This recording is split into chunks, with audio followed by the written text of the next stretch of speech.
The coffee that spilled across Raphael Stone's $15,000 suit would cost him everything and give him the only thing that mattered. The clock on Moonbeam Cafe's wall read 11:47 p.m. when destiny decided to intervene in the most ordinary way possible. Outside, Manhattan's financial district hummed with restless energy, its towering glass monuments reflecting streetlights like golden tears against the October sky. Inside the small cafe, time seemed suspended in a warm bubble of caffeine-scented sanctuary for late-night souls needing refuge from the world's relentless demands. Raphael Stone pushed through the glass door with mechanical precision of a man who had forgotten how to move without purpose. At 32, he commanded a $12 billion empire, controlled thousands of employees' fates, and wielded influence that could topple governments. But tonight, after 18 consecutive hours of board meetings and hostile takeover negotiations, he felt as empty as the designer suit hanging perfectly on his 6'2" frame. His charcoal Armani jacket couldn't hide exhaustion that had settled into his bones like poison. His dark hair showed traces of frustrated fingers that had run through it during another day of making decisions affecting lives he would never know. Most telling, his piercing grey eyes held the hollow emptiness of someone who had everything and felt nothing. Behind the counter, Amara Wells wiped down the espresso machine with methodical rhythm of someone who found meditation in routine. At 28, she possessed natural beauty that needed no enhancement, dark skin that seemed to glow with inner light, expressive brown eyes holding depths most people spent lifetimes trying to access, and a smile that could transform ordinary moments into magic. Her curly hair was pulled back practically, and her simple uniform couldn't disguise graceful movements, as if every gesture was a brushstroke on invisible canvas. The letter lay crumpled beside the cash register like a physical manifestation of crushed dreams. The gallery director's cold rejection haunted her. While your technical skill is undeniable, your work contains too much raw emotion for our current exhibition needs. Contemporary buyers prefer pieces that complement their decor rather than challenge their comfort zones. 27 galleries, 27 rejections, each one a variation on the same theme. Her art was too honest, too vulnerable, too real for a world preferring beautiful lies to difficult truths. She had spent 3 years perfecting her craft, pouring her heart onto canvas with desperate hope that someone, somewhere, would see beauty in pain transformed into something eternal. The tears had been threatening all evening, held back only by customers needing late-night caffeine who didn't deserve to witness her private heartbreak. But now, with only one customer remaining, a businessman who looked as emotionally devastated as she felt, the dam was beginning to crack. Raphael approached the counter with measured steps of someone carrying invisible burdens. He had come here because his penthouse felt like a mausoleum tonight. The cafe, with mismatched chairs and local artwork covering every wall, offered something his billions couldn't buy: the promise of human connection. "What can I get you?" Amara asked, her voice professionally cheerful despite tears she was fighting. "Coffee. Black. The strongest you have," Raphael replied automatically, then paused as he really looked at her. Something in her expression, vulnerability matching his own, made him add, "Long day?" It was such a simple question, such ordinary human interaction, but it shattered the last of Amara's composure. The tears she had been holding back spilled over, and she turned away quickly, grabbing for the coffee pot with trembling hands. "I'm sorry," she whispered, voice breaking. "I'm being completely unprofessional. I got another rejection today, and I can't seem to do anything right." The coffee pot slipped from her fingers as a violent sob escaped. Raphael watched in slow motion as glass shattered against worn wooden planks, sending hot coffee and broken fragments across the floor. But it was Amara's reaction that captured his attention. Instead of cursing or panicking, she simply stood there, looking down at the mess as if it were a perfect metaphor for her entire life.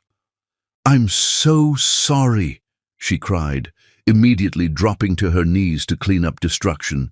"I can pay for the pot. God, I can't even serve coffee without destroying something." Raphael found himself moving without conscious thought, kneeling beside her on the coffee-stained floor. His $15,000 suit absorbed spilled liquid, and for the first time in years, he didn't calculate cost or dry cleaning bills. All that mattered was the woman beside him, whose genuine distress had awakened something in his chest he had thought permanently dormant. "Hey," he said softly, his hand covering hers as she reached for sharp glass. "Don't worry about the coffee pot. Tell me about the rejection. What were you rejected from?" Amara looked up through tear-blurred eyes, surprised by gentleness in his voice. Most customers would have been annoyed by delay, frustrated by mess, demanding immediate fixes, but this man was kneeling in spilled coffee and asking about her dreams. "Art gallery," she managed between shaky breaths. "The Morrison Gallery downtown. They said my work has too much emotion, not enough commercial appeal." How do you make pain commercially appealing? How do you turn heartbreak into something matching someone's living room decor? Raphael felt something crack inside his chest. Here was a woman who created beauty from pain, who poured her soul into art, who wanted to share deepest emotions with the world, and she was being told her authenticity was too uncomfortable for people to live with. "Maybe the problem isn't your pain," he said, his voice carrying conviction that surprised them both. "Maybe it's that the world has forgotten how to feel." Amara stared at him, her hands stilling in cleanup efforts. "You're different from anyone I've ever met. There's sadness in your eyes that matches mine." The observation hit Raphael like a physical blow. When was the last time someone had looked past his wealth, his power, his carefully constructed success image, and seen the human being underneath? "I've been numb for so long, I forgot what feeling looked like," he admitted, words escaping before he could stop them, "until right now." They stayed there on the floor, surrounded by broken glass and spilled coffee, and Raphael realized this was the most honest conversation he'd had in years. This woman, this stranger who served coffee and painted heartbreak onto canvas, had accomplished something billion-dollar deals never could. She had made him remember what it felt like to be human. "I'm Amara," she said softly, extending her hand with a shy smile that transformed her tear-stained face into something luminous. "And you're someone who understands what it means to be lonely in a crowded world." "Raphael," he replied, taking her hand and feeling electricity shoot up his arm from simple contact. "And you're someone who just reminded me that my heart still works." They helped each other stand, and Raphael found himself reluctant to release her hand. Around them, the cafe felt like a sanctuary from the world outside, a place where two broken people could recognize fractures in each other and maybe, just maybe, begin the delicate process of healing. Would you like to have dinner sometime?" Raphael asked, his voice carrying nervous vulnerability he hadn't felt since 16.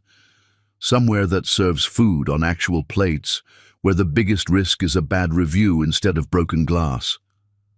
Amara laughed, the first genuine laugh she'd managed all day, and Raphael thought it was the most beautiful sound he'd ever heard. "I'd like that, but fair warning, I'm probably going to spill something on you again." "I'm counting on it," Raphael said, and meant it completely. As they exchanged numbers and made plans for the following evening, neither realized they had just experienced the kind of collision that changes entire lives' trajectory. They were simply two lonely people who had found something precious in broken coffee pot wreckage and shared pain honesty. Outside, Manhattan continued its relentless dance of ambition and desire, but inside Moonbeam Cafe, destiny had already begun weaving threads of a love story that would test every belief they held about trust, loyalty, and the price of choosing happiness over safety. Chapter 2. Falling Deeper. The small Italian restaurant had witnessed 1,000 first dates, but none quite like the one where a billionaire learned to breathe again, and an artist discovered that some souls were worth painting in permanent ink.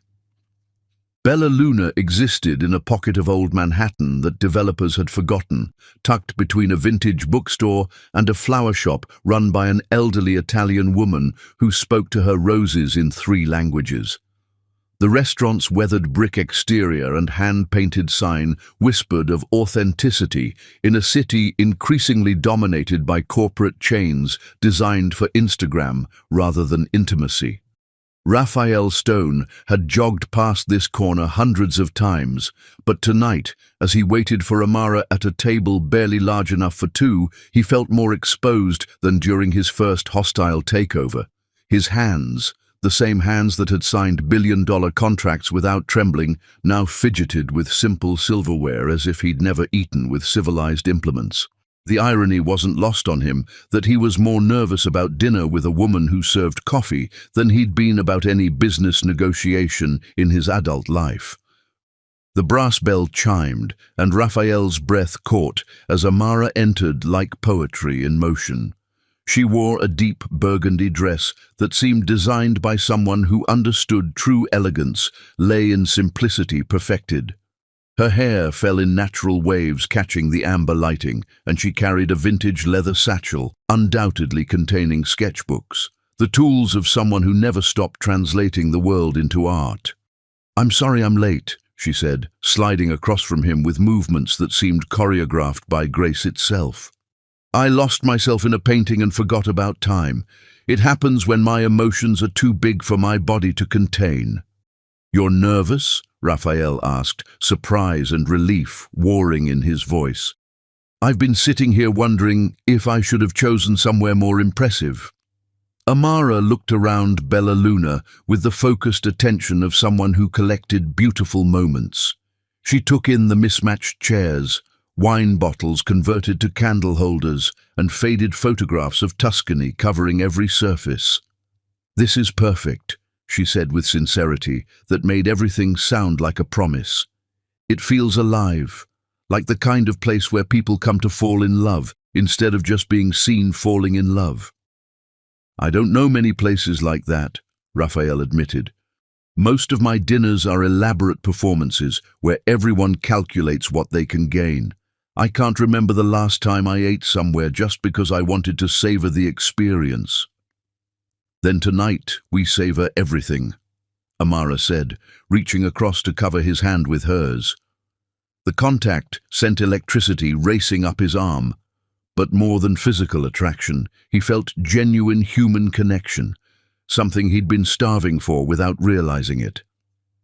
"Tell me about your favorite meal, not the most expensive, your favorite." Raphael searched his memory for moments of genuine pleasure rather than professional obligation.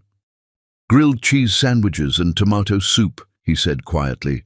"My mother used to make them when I was sick. She'd cut off the crusts and arrange the triangles like flower petals, then tell me stories about brave princes who conquered kingdoms with kindness instead of swords." "How old were you when you lost them?" Amara asked with the gentle authority of someone who understood grief needed acknowledgement rather than avoidance. 16, Raphael replied, surprised by how easily the words came. "Car accident on an icy night. They were driving home from my school's winter concert, where I'd played violin. For years afterward, I couldn't listen to classical music without feeling like their death was my fault." "Music didn't kill them, Raphael," Amara said softly, her thumb tracing circles on his knuckles. "Love did. Love for you, pride in you, the kind of fierce parental devotion that makes people drive through ice storms to hear their son play 3 minutes of Vivaldi. That's not your burden, that's your inheritance." The words hit like revelation. In 16 years of therapy, no one had ever reframed his parents' death as an act of love rather than tragic circumstance. "What about your family?" he asked, needing to shift focus before overwhelming gratitude became tears. My grandmother raised me from age 7, Amara said, her eyes taking on the soft glow people get when remembering someone who shaped their soul. My parents were teenagers when I was born, babies having a baby, as Grandma used to say. They tried for a few years, but they were more interested in being young and free than learning how to love someone who needed them completely. That must have been devastating. Actually, it was liberating, Amara said, with a smile, suggesting she'd made peace with old wounds. Grandma taught me that some people are born to be passionate lovers, others devoted parents, and wisdom lies in understanding which you are before damaging someone by trying to be what you're not. Do you miss them? I miss the idea of them. But Grandma gave me something more valuable, stories that taught me to see magic in ordinary moments.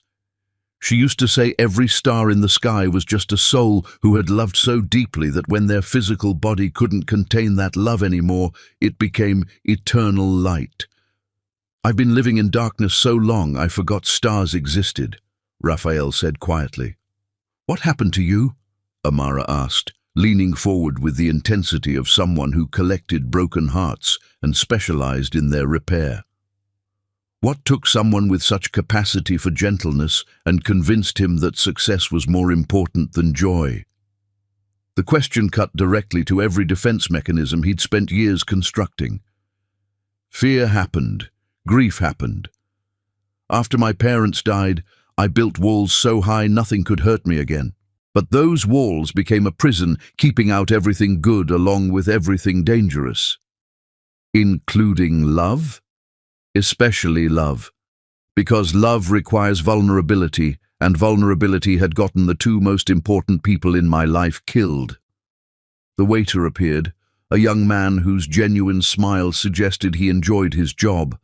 Raphael watched in fascination as Amara engaged him in conversation about his studies, his dreams, his girlfriend studying medicine. She remembered his name from previous visits, asked follow-up questions about things mentioned weeks ago, and treated him like a valued human being rather than invisible service. You do that naturally, Raphael observed after the waiter left glowing. Make people feel important, like their stories matter. Everyone does matter, Amara said, as if it were obvious truth. That's Paulo. He's working 3 jobs for culinary school while sending money home to Brazil. Everyone has a story worth honoring, and most people go through their entire day without anyone asking what that story is. Their simple pasta dishes arrived, tasting like someone's grandmother had poured generations of love into every ingredient. As they ate, Amara told him about her art, about how colors could capture emotions words weren't sophisticated enough to express. Raphael shared stories he hadn't told anyone.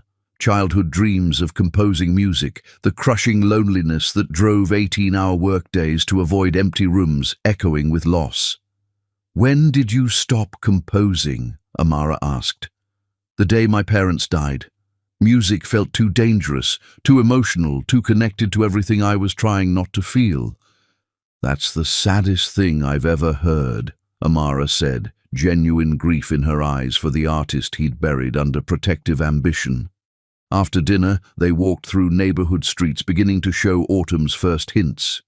The October air carried the promise of change, and Amara pulled her jacket closer as they strolled past closed shops and apartments where families settled into nighttime routines. Cold? Raphael asked, immediately shrugging out of his cashmere sweater. Raphael, you don't need to... But he was already draping the soft fabric around her shoulders, hands lingering as he pulled it closed at her throat. The sweater smelled like expensive cologne, and something indefinably masculine that made her pulse quicken. Thank you, she whispered, looking up into his face. They had stopped walking without realizing it, standing under a streetlight, casting them in golden illumination. Raphael's hands were still at her throat, and she could see herself reflected in his piercing grey eyes. For a moment stretching like eternity, the busy city faded away, leaving only them and electricity crackling between their bodies. Amara, Raphael said, her name sounding like a prayer. Yes? I think you're saving me from myself without even trying. You don't need saving, she replied, her hand touching his face with trembling fingers. You just need remembering who you were before the world convinced you that protecting yourself was more important than connecting with others. He leaned down slowly, giving her time to pull away. But Amara rose on her tiptoes to meet him halfway, and when their lips touched, Raphael felt every wall around his heart crumble like ancient ruins surrendering to time. The kiss started soft, tentative, a question asked and answered in touch. But when Amara pressed closer and let her hands tangle in his hair, it deepened into something desperate and hungry, full of all the emotions they'd shared across the dinner table. When they broke apart, both breathing hard, foreheads pressed together, they tried to process the magnitude of what was happening. I've never felt this safe with anyone, Amara whispered against his lips. You're the first person who's ever looked at me and seen a man instead of a bank account, Raphael replied. The first person who's made me want to be worthy of how you see me.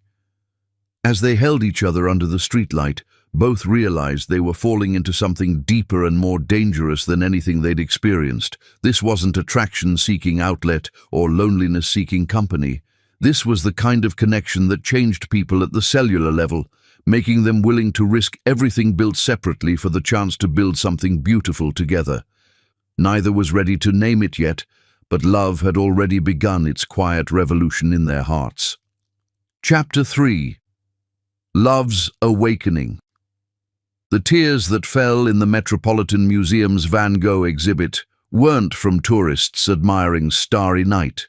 They belonged to a billionaire watching the woman he loved discover that her pain could become eternal beauty. 4 weeks after their first dinner, Raphael Stone found himself experiencing emotions he had forgotten existed. The penthouse that had once felt like a monument to success now seemed hollow without Amara's presence to fill its expensive emptiness with life.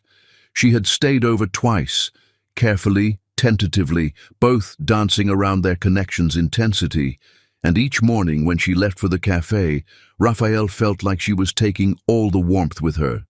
This morning was different. He had convinced her to let him take her somewhere that mattered to him, somewhere he had never taken another woman because it required vulnerability he had never been willing to share. The Metropolitan Museum held memories that had nothing to do with business networking and everything to do with the man he used to be before success calcified around his heart like armor. I can't believe you got them to open the museum just for us, Amara said as they walked through empty corridors, footsteps echoing in vast spaces normally filled with crowds. Money has its advantages, Raphael replied, but his voice carried none of its usual confidence. Though I should warn you, this isn't about impressing you with what I can afford. This is about sharing something that matters to me. Amara stopped walking and turned to face him fully, her dark eyes searching his face with intensity that always made him feel like she could see directly into his soul. What is this really about, Raphael? He took a deep breath, preparing to expose a part of himself he had kept hidden for 16 years. My mother loved Van Gogh. She said his paintings proved that pain could become beauty if you were brave enough to transform it into something the world could understand. And you've never been back since she died, Amara said softly, understanding flooding her expression. I couldn't. Every time I tried, I'd remember her standing in front of the Starry Night, crying, because she said it was the most honest thing she'd ever seen. A man painting his madness into something so beautiful that people would look at it for centuries and feel less alone. They entered the post-impressionist wing, and Raphael felt his chest tighten as they approached the painting that had shaped his understanding of art, emotion, and the way beauty could emerge from deepest darkness. But instead of crushing grief he expected, he felt something else entirely as he watched Amara encounter Van Gogh's masterpiece for the first time. She stood transfixed before the swirling blues and yellows, hands pressed to her heart as tears began flowing down her cheeks. "Oh my God," she whispered. "He painted his madness into beauty. His pain became immortal art." "You do the same thing," Raphael said quietly, moving to stand beside her. "Every sketch you've shown me bleeds emotion. Every piece you create turns your pain into something that makes other people feel less alone." "Art is just another word for loving something so much it hurts," Amara replied, her voice thick with tears. "But this is what I want to do with my life. Not paint pretty pictures that match people's sofas, but create honest things that remind people what it feels like to be human." Raphael watched her study the painting's details, saw how she traced air in front of the canvas as if she could feel Van Gogh's brushstrokes, and realized he was witnessing something sacred. This woman didn't just observe art, she experienced it, absorbed it, let it transform her from within. "Come with me," he said, taking her hand and leading her to a bench positioned perfectly for viewing. "I want to tell you something I've never told anyone." They sat together in the empty gallery, surrounded by masterpieces that had outlived their creators, and Raphael began to speak words locked in his heart for years. "When I was 10, I had an accident, fell off my bike and broke my arm in 3 places. I was hospitalized for weeks, and pain medication made me so sick I couldn't keep food down. My mother brought art books to my room and told me stories about painters, about how they turned their worst experiences into their greatest triumphs. That's when you learned that pain could become something beautiful," Amara said, understanding the shape of his story before he finished. "She died 6 years later, and I forgot everything she taught me about transformation. I let my pain become anger, my grief become ambition, my loneliness become success. I built an empire on the graves of my emotions. But you brought me here," Amara pointed out, "to the place where you learned about beauty born from pain. That's not forgetting, that's remembering." Raphael turned to look at her, this woman who had walked into his life and somehow managed to excavate the man he thought he had buried forever. "You're not just making me remember, Amara. You're making me feel things I thought I had trained myself out of feeling." "What kinds of things?" "Hope, joy, the desire to create something meaningful instead of just acquiring things that prove my worth." He paused, gathering courage for the next confession. Love. The word hung between them like a bridge across impossible distance.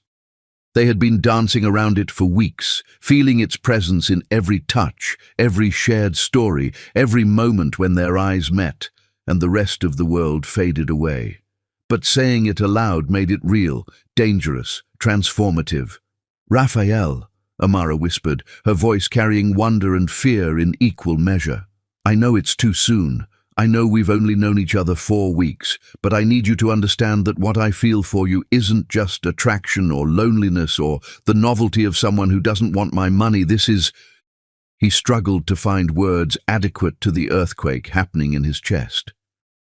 "This is the kind of love that changes people, that makes them willing to rebuild their entire life around the possibility of happiness."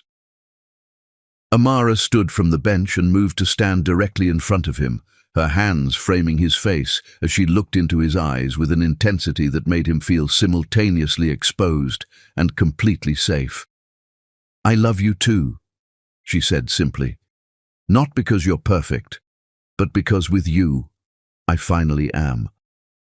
You don't complete me, Raphael. You inspire me to complete myself." The kiss that followed was different from their first tentative exploration outside the restaurant. This was deeper, hungrier, filled with weeks of growing attraction and overwhelming relief of finally acknowledging what they both felt.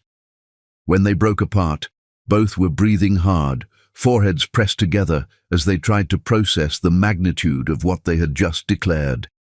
"Take me home," Amara whispered against his lips.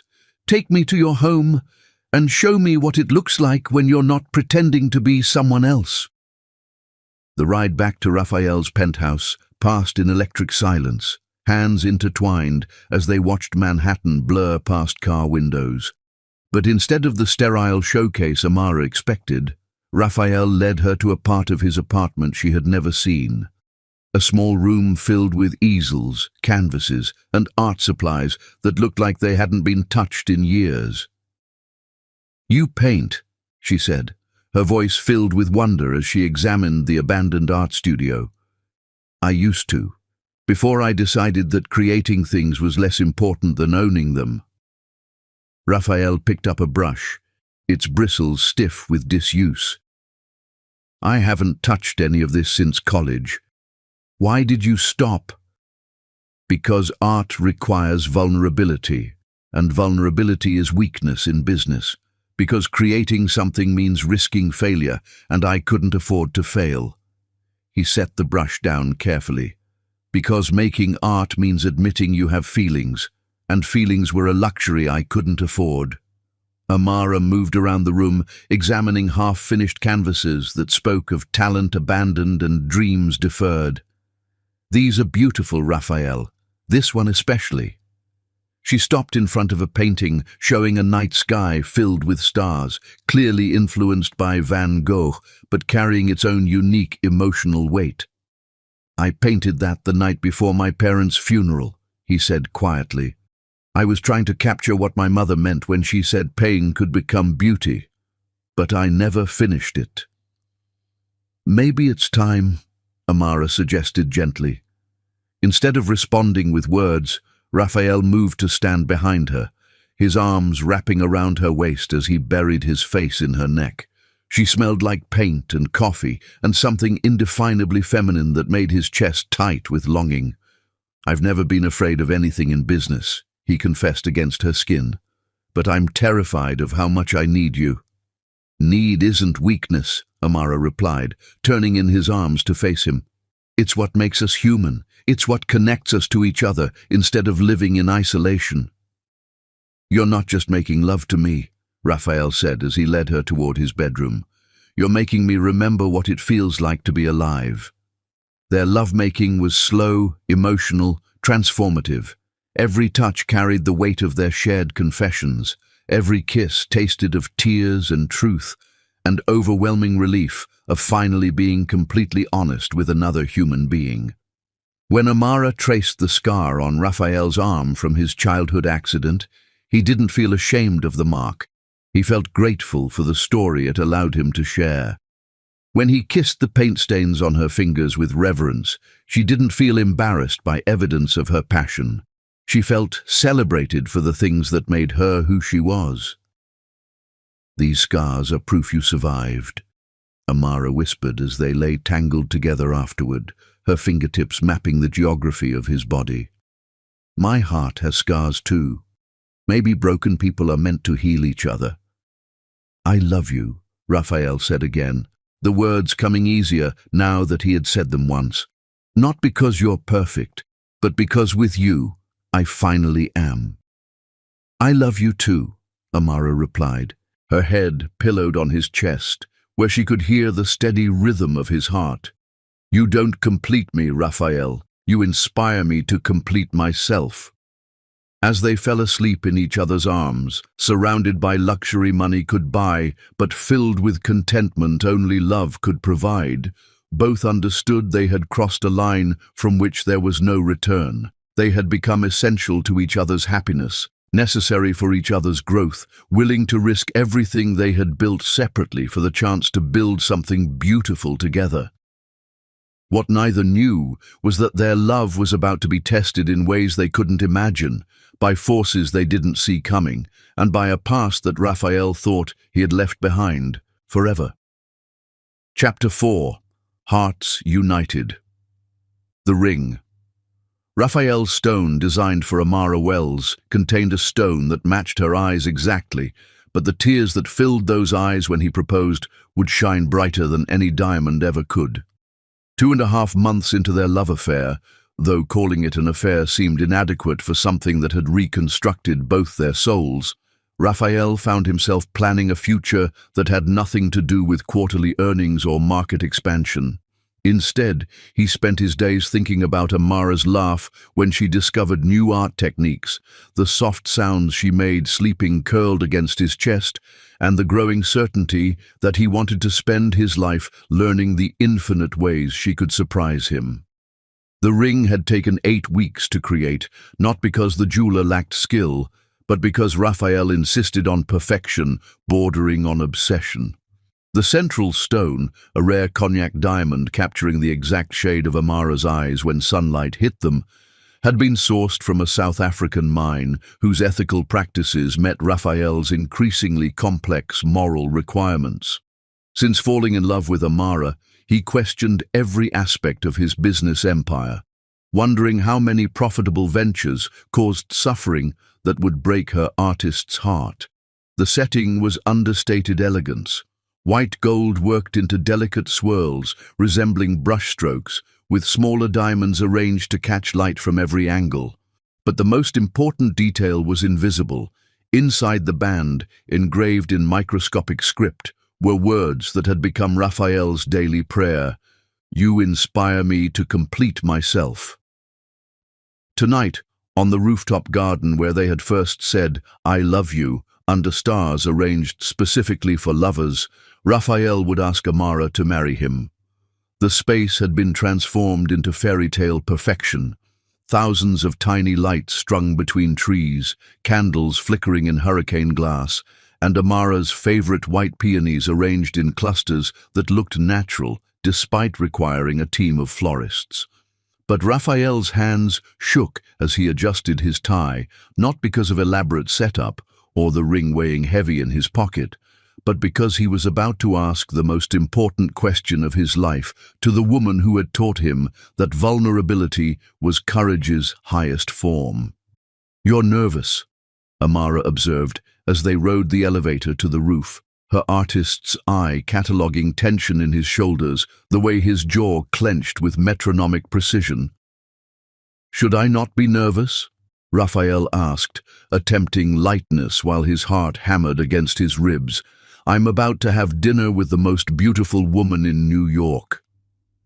Amara smiled with gentle concern, reserved for moments when she sensed him struggling with emotions too large for words. "Raphael, it's just me. You don't have to perform or impress or be anything other than exactly who you are." "That's exactly why I'm nervous," he admitted as elevator doors opened to reveal the transformed rooftop. "Because what I'm feeling for you is so far beyond anything I've experienced that I don't have words, and I'm terrified words will be completely inadequate." Amara's breath caught as she stepped onto the rooftop, hands flying to her mouth at the magical transformation of their special place. "Raphael, this is... When did you have time?" "I've been planning this for weeks," he said, leading her to the table positioned perfectly for viewing the city skyline. "I wanted to give you something beautiful, something matching how you make me feel." They sat as the sun set behind Manhattan's towering spires, painting the sky in gold and pink, rivaling any museum masterpiece. Raphael had arranged for dinner to be prepared by their favorite chef from the Italian restaurant, each course arriving with precise timing suggesting military coordination. But Raphael barely tasted the food, too focused on memorizing every detail, candlelight playing across Amara's face, her laughter at his awkward teenage poetry stories, the grace with which she moved when describing her painting inspired by their love, a piece she planned to title "Collision of Stars." "I need to tell you something," Raphael said as they finished the main course, his voice carrying gravity that made Amara set down her wineglass and give complete attention. "You're scaring me," she said softly. "The way you're looking at me. It's like you're memorizing my face." "I am," Raphael admitted, "because I'm about to do something that will either be the most important moment of my life or the most catastrophic mistake, and I want to remember exactly how you look before everything changes." He stood with movements that seemed choreographed despite adrenaline coursing through his system, then moved around the table to kneel beside her chair.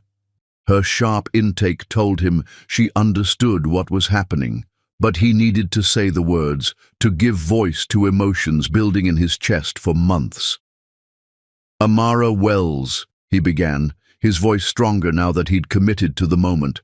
"2.5 months ago, you spilled coffee on my suit and inadvertently spilled hope into my heart.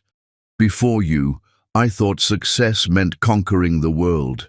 Now I know it means finding the person who makes you want to be conquered by love." Tears were already flowing down Amara's cheeks, but she remained perfectly still, as if moving might break the spell. "You saved me from a life of existing without living," Raphael continued, pulling the ring box from his jacket with hands that no longer trembled. "You turned my house into a home, my money into meaning, my heart into something worth giving. You didn't complete me, you inspired me to complete myself. Will you marry me?" The ring caught candlelight and threw it back in brilliant fragments, dancing across Amara's face. For a moment, she simply stared at the symbol of his love, hands pressed to her heart, as if trying to keep it from bursting.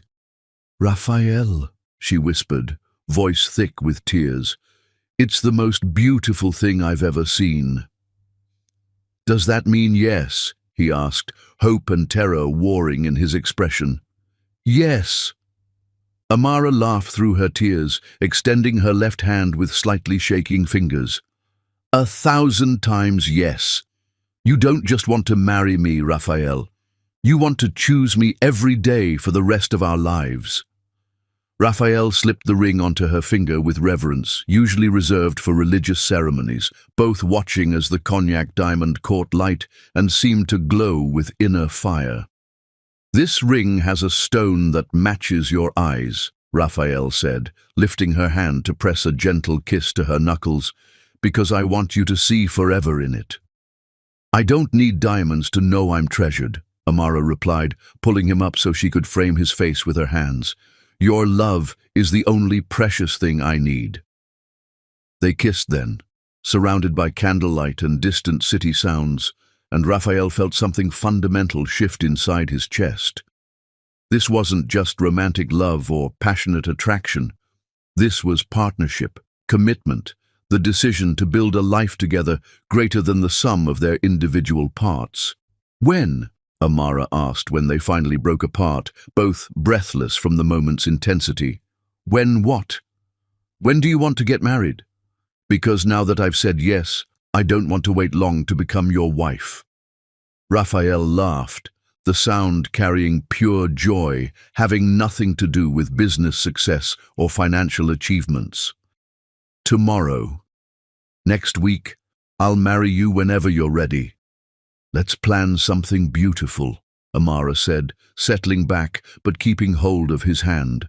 "Not huge or extravagant, just perfect, meaningful, something reflecting who we are together." They spent the rest of the evening planning their wedding, sharing dreams about their future, discussing how their love had already changed them and ways they wanted to continue growing together. Raphael talked about using his wealth for meaningful purposes, maybe establishing an arts foundation, helping struggling artists avoid the rejections that had brought Amara to tears in the cafe where they met.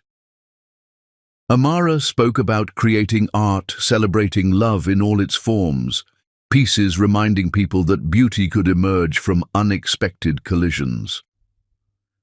"I want to design my own dress," Amara said, as they slow danced to music only they could hear. "Something that feels like me, like us. And I want to write my own vows." "What will they say?" Raphael asked, spinning her gently under his arm. "That you taught me the difference between being loved and being treasured," Amara replied. "That you showed me what it means to be seen completely and chosen anyway. That you're not just my partner, you're my person." "I want to write mine too," Raphael said, pulling her close again. "I want to promise you things no one has ever promised before." "Like what?" "Like I'll never stop being amazed by you. Like I'll choose you again every morning for the rest of my life. Like I'll love you when you're 90 and tell you you're beautiful when your hair is grey and your hands are too arthritic to hold a paintbrush." You're going to make me cry again, Amara laughed, but tears were already gathering. Happy tears this time, Raphael said, kissing the salt from her cheeks. Only happy tears from now on. 3 weeks later, Raphael stood in his penthouse office, surrounded by wedding preparations and drowning in happiness he had never imagined possible. The invitations, designed by Amara, featuring an original watercolor of their coffee shop, had been sent to their small list of close friends and family. The venue, a botanical garden in Central Park, had been booked, along with the string quartet and photographer who specialized in capturing authentic emotion. Everything was perfect. Everything was exactly as they had dreamed, which was why the phone call that came 2 days before their wedding would destroy everything they had built and test whether their love was strong enough to survive the weight of the past. Mr. Stone? The voice belonged to Marcus Webb, his head of security, carrying urgency that made Raphael's stomach drop. We need to talk. There's been a development concerning your wedding that requires immediate attention. What kind of development? The kind that involves someone you thought was dead.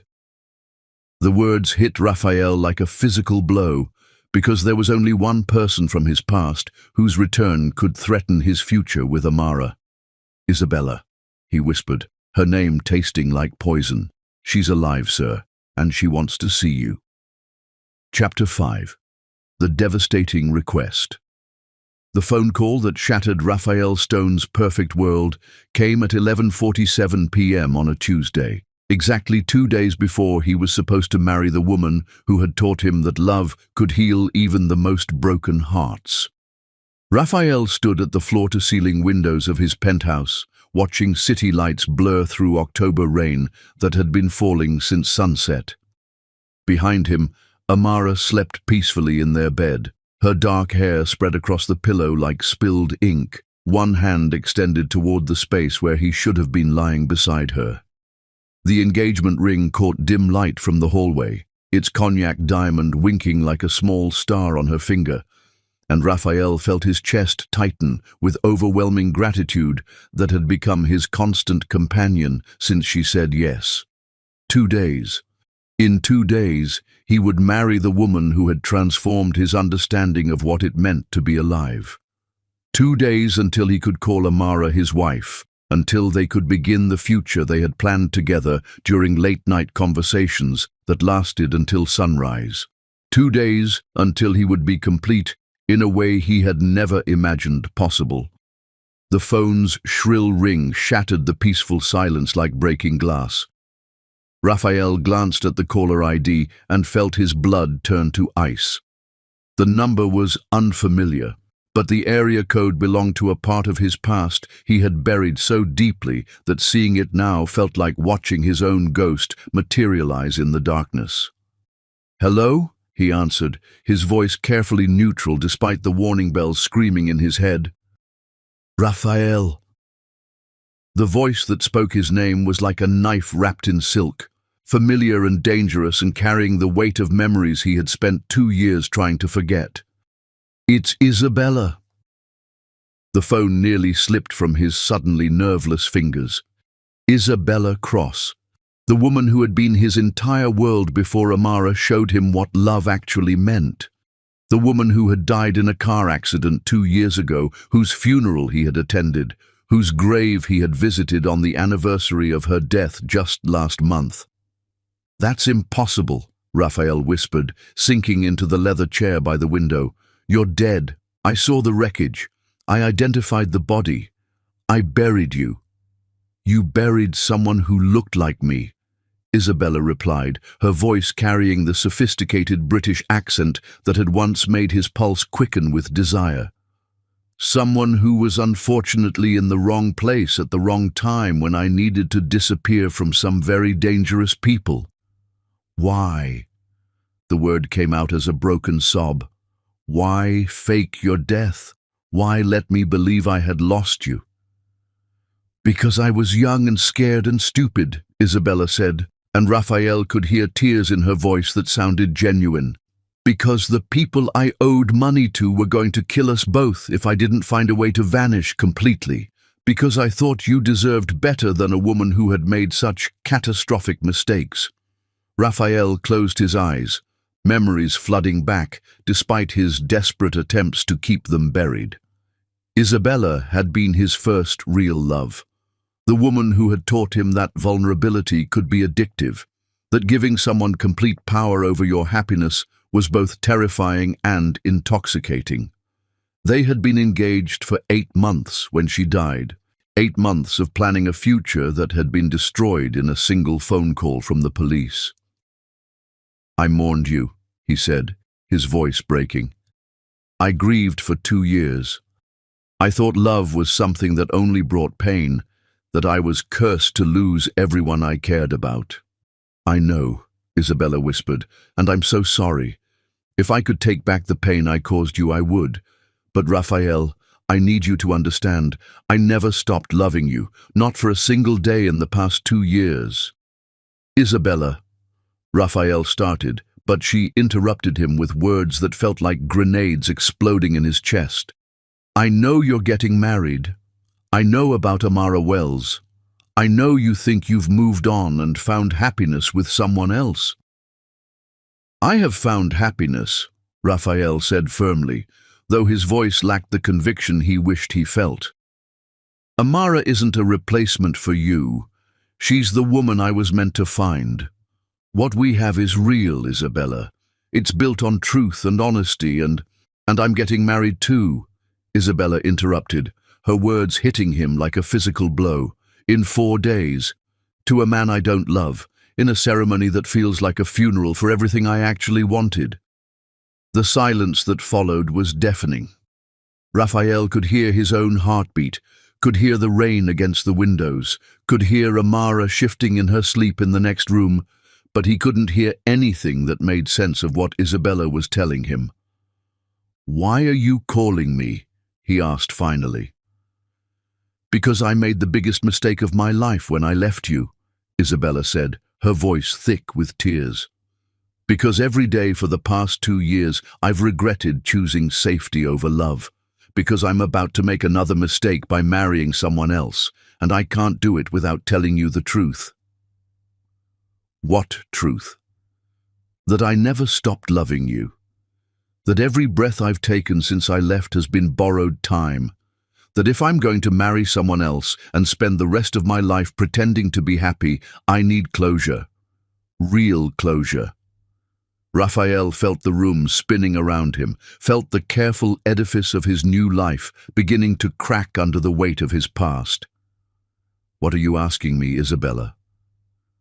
"I'm asking for one night," she said quietly. "One last night together, before we both get married to other people. One night to say goodbye properly, to find some kind of peace with what we had and what we lost." "You're asking me to cheat on the woman I love," Raphael said, though even as he spoke the words, he could feel something treacherous stirring in his chest. Not desire for Isabella exactly, but a desperate need for closure with the ghost that had haunted him for 2 years. "I'm asking you to find out if what you feel for her is strong enough to survive the truth about what you felt for me," Isabella replied. "I'm asking you to be completely sure before you promise her forever that you're not just running away from unfinished business." The request hit Raphael like a sledgehammer to the chest. Was his love for Amara real, or was it simply the refuge he had found from his grief over Isabella? Had he truly moved on, or had he simply found someone kind enough to help him avoid dealing with his unresolved feelings? "I can't," he said, but his voice lacked conviction. "One night, Raphael. Just to talk, to find closure, to put our past to rest so we can both move forward without wondering, what if? If you're as sure about Amara as you claim to be, then seeing me shouldn't threaten that. And if I say no, then I'll disappear again, and you'll spend the rest of your life wondering if you married Amara because you loved her completely or because you were afraid to face the truth about us." Raphael ended the call without saying goodbye, his hands shaking as he set the phone on the table and tried to process the earthquake that had just rearranged his entire emotional landscape. Behind him, he heard soft footsteps on the hardwood floor and turned to see Amara approaching in one of his old Columbia t-shirts, her hair tousled from sleep and her eyes soft with concern. "Who was that?" she asked, settling into his lap and wrapping her arms around his neck. "You look like you've seen a ghost." The irony of her words nearly broke him. It was a business call. Someone from London with news about a deal I thought had fallen through. Amara studied his face with the intensity that always made him feel like she could read his thoughts. "Raphael, you're lying to me. I can see it in your eyes. What's wrong?" For a moment, he considered telling her everything. About Isabella's call, about the impossible request, about the way hearing his dead fiancée's voice had shaken every certainty he thought he possessed. But looking at Amara's trusting face, seeing the love and concern in her eyes, he couldn't bring himself to shatter her peace with the chaos that was consuming him. "It's nothing I can't handle," he said instead, pressing a kiss to her forehead. "Just some complications with international contracts. Nothing for you to worry about." "Are you sure?" Amara asked, her thumb tracing the line of tension in his jaw. "Because if something's bothering you, I want to help. That's what partners do. We face problems together." "I'm sure," Raphael lied, hating himself for the deception, but unable to find another path through the minefield that had suddenly appeared in his perfect life. "Go back to bed. I'll be there in a few minutes." Amara kissed him softly, a gesture of trust and love that made his chest ache with guilt, then padded back toward the bedroom.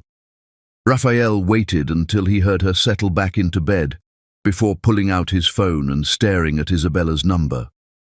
The next morning brought no clarity, only the crushing weight of a decision that felt impossible to make. Raphael went through the motions of his normal routine, coffee, workout, reviewing contracts, but his mind was entirely consumed by Isabella's request and the questions it raised about his relationship with Amara. "If I told you that I needed to resolve something with someone from my past," Raphael said carefully over breakfast, "something that might help me be a better husband to you, would you trust me to handle it?" Amara reached across the table and took his hand, her thumb stroking across his knuckles with the gentle touch that always made him feel both cherished and safe.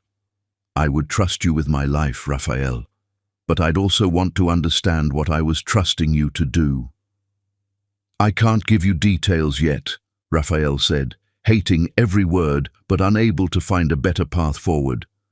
"But I need you to know that whatever I do, it will be because I love you completely and want to marry you with no doubts, no regrets, and no unfinished business casting shadows over our future."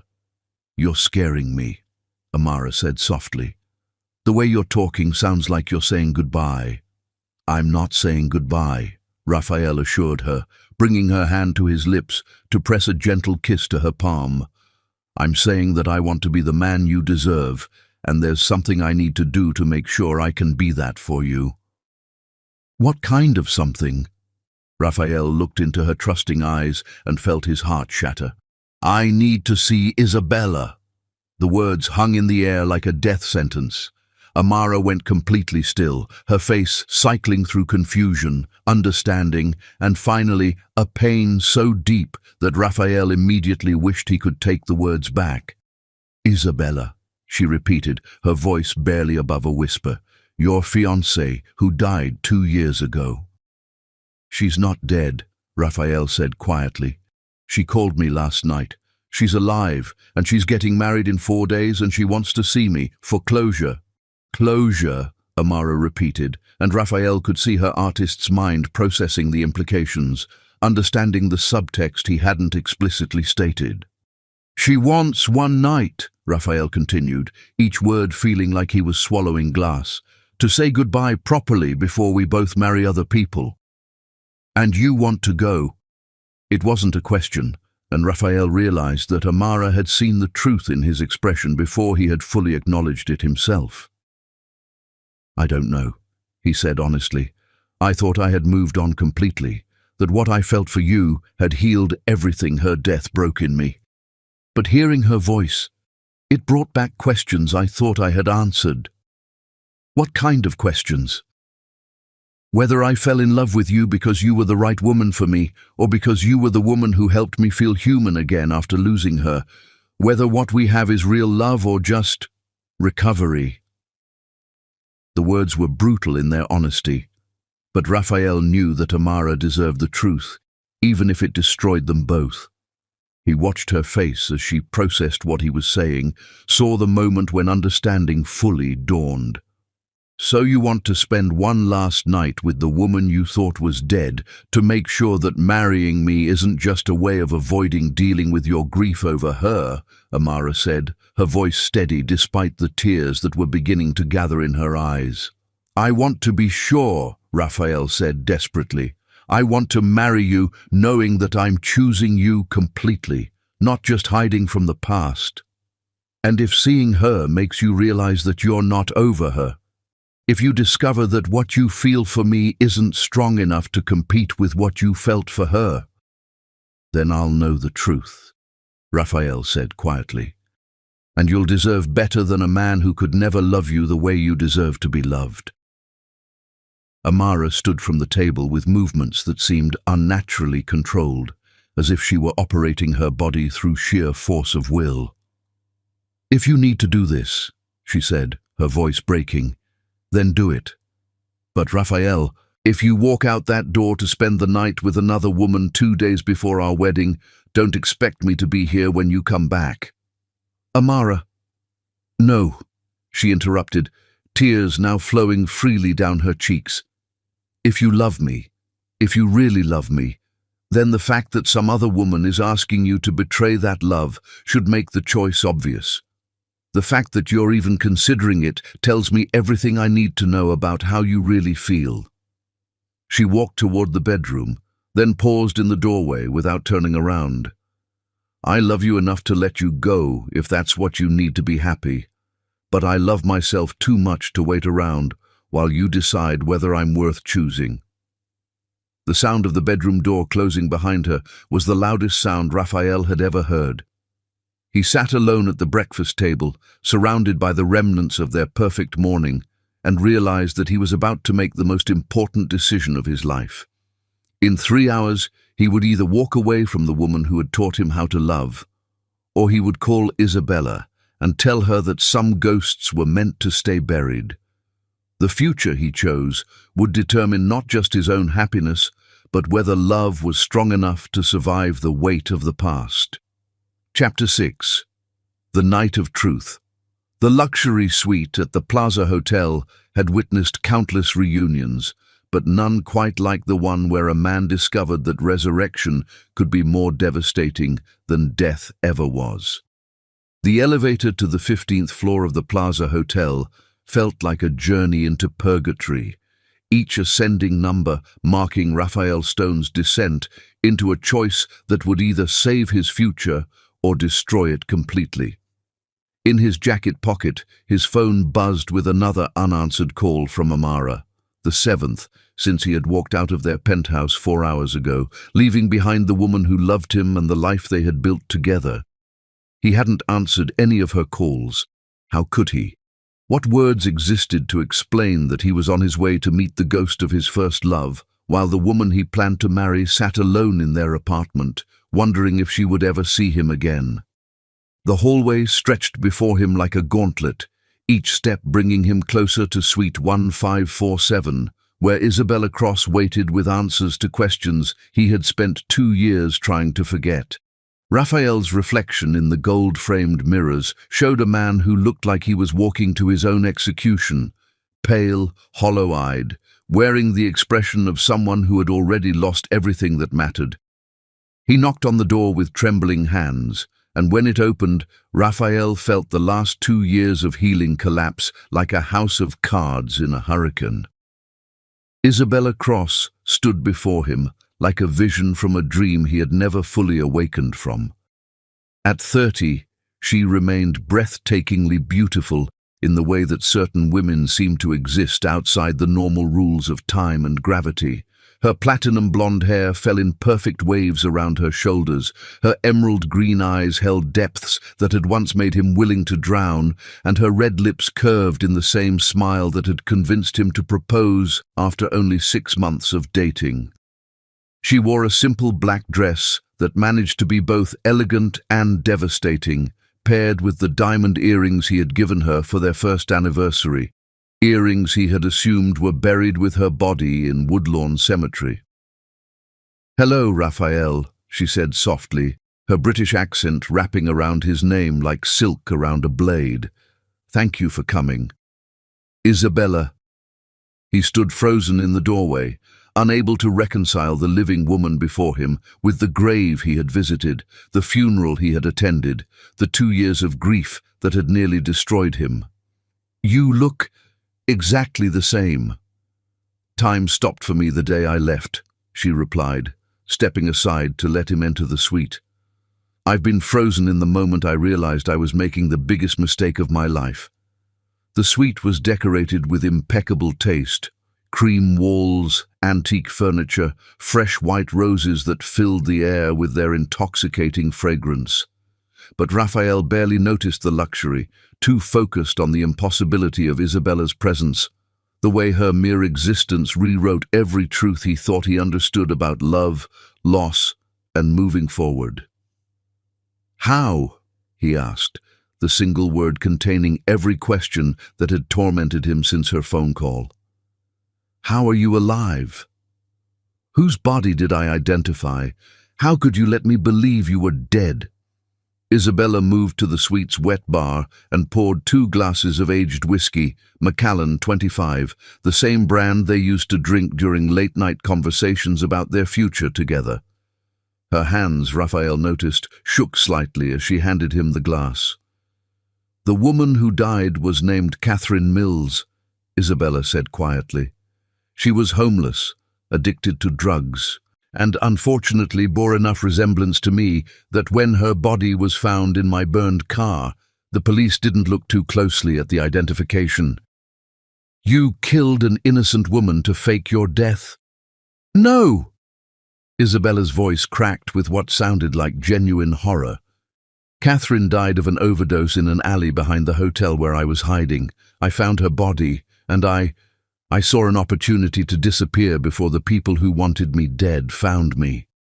"What people? What had you done that was so terrible you needed to die to escape it?" Isabella drained her whiskey in one swallow, the liquor giving her courage to confess sins that had haunted her for 2 years. "I had gambling debts, serious ones, to the kind of people who don't accept payment plans or negotiate terms.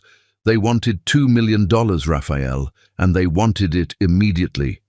Why didn't you come to me? I would have paid anything to protect you." "Because I was ashamed," Isabella whispered, tears beginning to flow down her perfect cheeks. "Because I had hidden my addiction from you for months, lied about where I went and what I did when you weren't around. Because I knew that if you discovered the truth about who I really was, you would leave me. So instead, you chose to fake your death and let me think I had lost you forever. I thought it would be easier for you to grieve a dead fiancé than to hate a living one who had betrayed your trust." Raphael set down his untouched whiskey and moved to the suite's floor-to-ceiling windows, staring out at Central Park, where he and Amara had planned to hold their wedding ceremony in 2 days.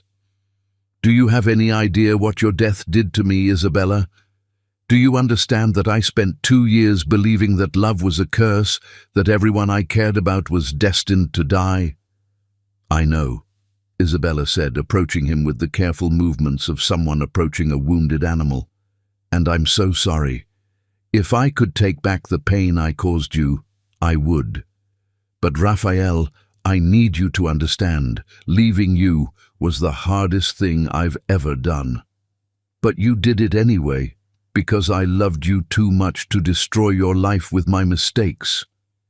Isabella's hand touched his shoulder, and Raphael felt an electric shock of recognition, his body remembering what his mind had tried to forget. "But these past 2 years, living without you has been a kind of death anyway." Raphael turned to face her, and the pain in her emerald eyes looked genuine, devastating, completely authentic. "You said you're getting married to someone else." "To a man who can offer me security but not love," Isabella confirmed. "To someone who knows about my past and is willing to overlook it in exchange for a wife who looks good at charity galas and doesn't ask questions about his business dealings." "Then why are you marrying him?" "Because I thought you were lost to me forever. Because when I finally got clean and safe enough to contact you, I discovered that you had moved on, that you had found someone else." "Amara isn't someone else," Raphael said firmly, though his voice carried less conviction than he wished. "She's the woman I'm going to marry, the woman I love." "Do you?" Isabella asked, moving closer until he could smell her perfume. The same Chanel No. 5 things used to drive him wild with desire. "Or is she just the woman who helped you feel human again after I broke your heart?" The question hit like a physical blow because it echoed the doubts that had been tormenting him since Isabella's phone call. "What we have is real, Isabella. It's built on honesty and trust and it's safe," Isabella interrupted. "Amara is safe, predictable, the kind of woman who will never surprise you or challenge you or make you feel like you might die from wanting her too much." "There's nothing wrong with safe." "No, there isn't. But there's also nothing transcendent about it." Isabella stepped closer, close enough that Raphael could see the gold flecks in her green eyes. "Do you remember what it felt like to love me, Raphael? The way it consumed everything else, made the rest of the world fade away until there was nothing but us." Raphael's breath caught as memories flooded back. Nights when they had made love until sunrise, conversations that lasted for hours without either of them noticing the passage of time, the way Isabella had looked at him like he was her entire universe. What he had shared with Isabella had been intoxicating, addictive, the kind of love that people wrote songs about and died for. What he shared with Amara was different, calmer, steadier, built on mutual respect and genuine friendship rather than obsessive passion.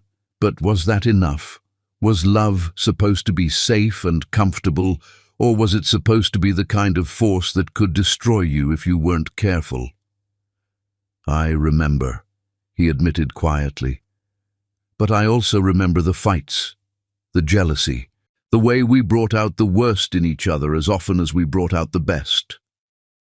"Passion has a price," Isabella acknowledged.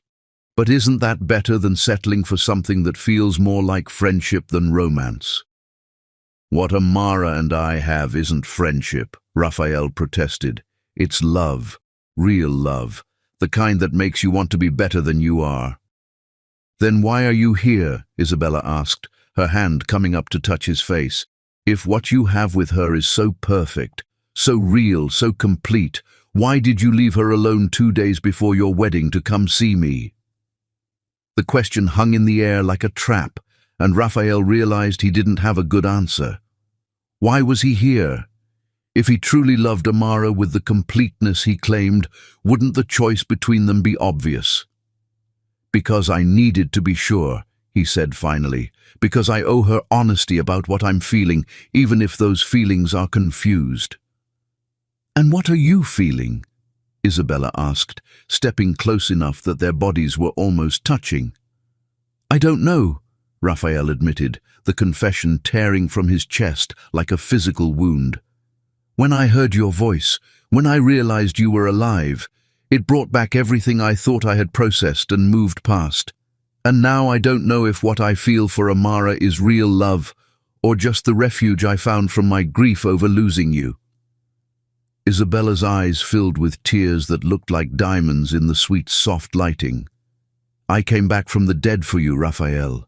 I risked everything to tell you the truth because I realized that some loves are worth any price, worth any risk.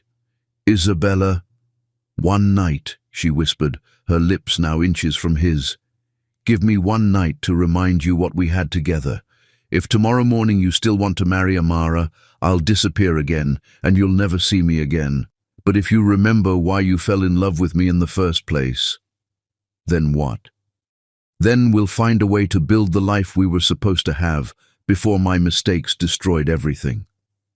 Raphael closed his eyes, feeling the weight of an impossible choice pressing down on him like a physical force. In his pocket, his phone buzzed again, another call from Amara that he couldn't bring himself to answer. How could he tell the woman who trusted him completely that he was standing in a hotel suite with his supposedly dead ex-fiancée, contemplating betraying everything they had built together?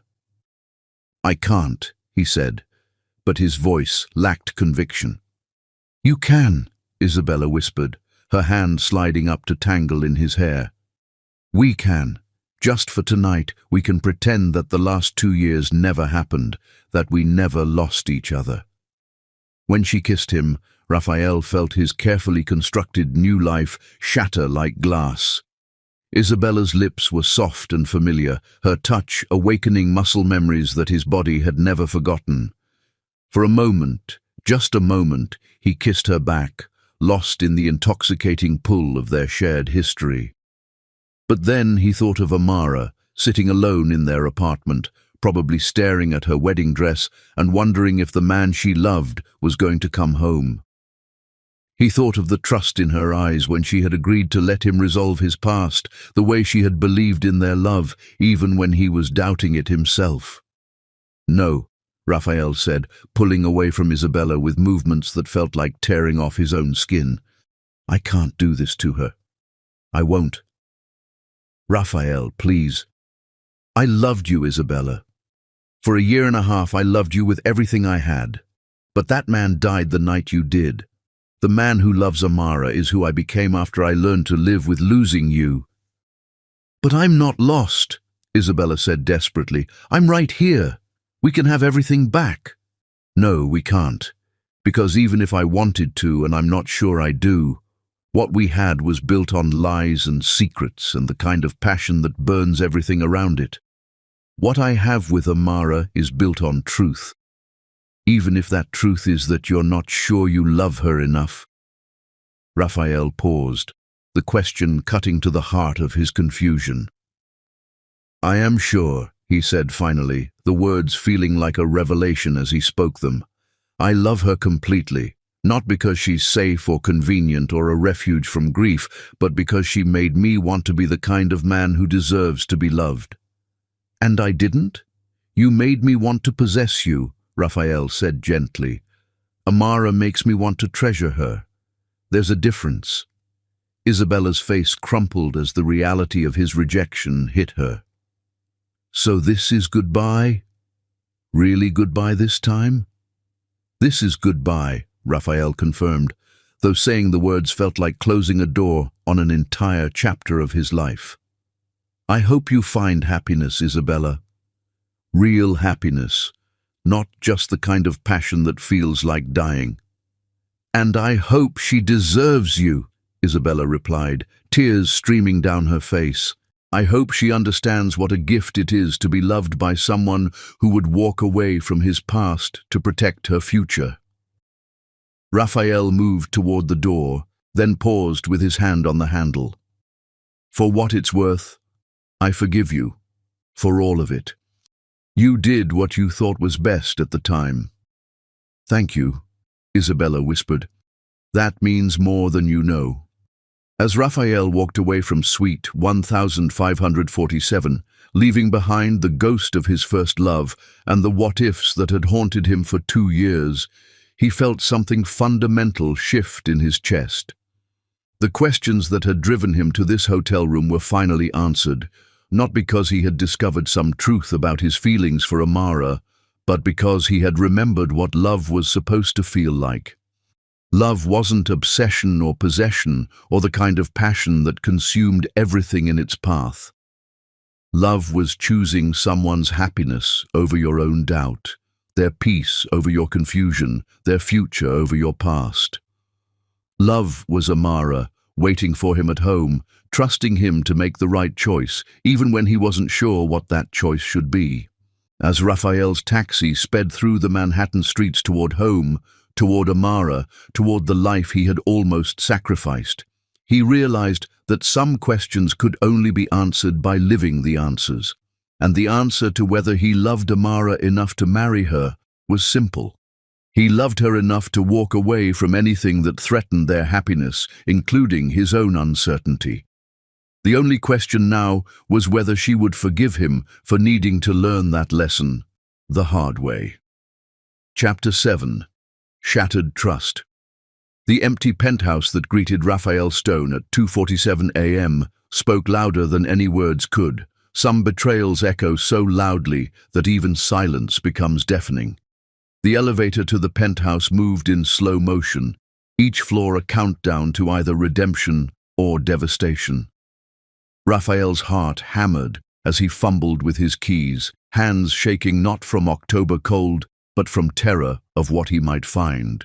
Or, more accurately, what he might not find, when he opened the door to the life he had almost thrown away. "Amara!" he called as he stepped into the foyer, his voice echoing in the vast space that suddenly felt more like a mausoleum than a home. "Amara, I'm back. I need to talk to you." The silence that answered was devastating in its completeness. No rustle from the bedroom, no soft humming from the kitchen, no gentle sound of pages turning as she read while waiting. Just the accusatory tick of the antique clock and the distant hum of the city far below. Raphael moved through their home with desperate urgency, searching for evidence that his entire future hadn't just evaporated. The bedroom held traces of her presence, but no Amara. Her pillow still bore the indent of her head, reading glasses sat folded on the nightstand, and the faint scent of lavender shampoo lingered like a ghost. But the closet told the story he had been dreading. The section where her clothes usually hung showed gaps like missing teeth, and the suitcase that normally lived on the top shelf was gone. Her easel, which had stood by the window where morning light was perfect for painting, had vanished along with her paints, brushes, and the half-finished canvas, a piece she had called "Forever Begins Tomorrow" and planned to give him as a wedding gift. On the kitchen island, weighed down by the crystal paperweight he had bought her in Venice, lay a single sheet of paper covered in Amara's distinctive handwriting. Raphael's hands trembled as he unfolded what felt like his own death warrant. "My dearest Raphael, I'm writing this because I need you to understand that leaving isn't about punishment or revenge. It's about self-preservation. When you walked out tonight to spend time with Isabella, you didn't just betray our relationship. You taught me something about the kind of love I deserve. I won't pretend your choice doesn't break my heart. For the past months, I believed what we had was unshakable, that our love was strong enough to weather any storm. But your decision to meet with another woman 2 days before our wedding has shown me that I was building my forever on foundations that were never as solid as I believed. I'm not angry with you for having unresolved feelings about Isabella. Grief is complicated, and learning that someone you mourned is actually alive would shake anyone to their core. What breaks my heart is that when faced with the choice between protecting our love and exploring your past, you chose the past.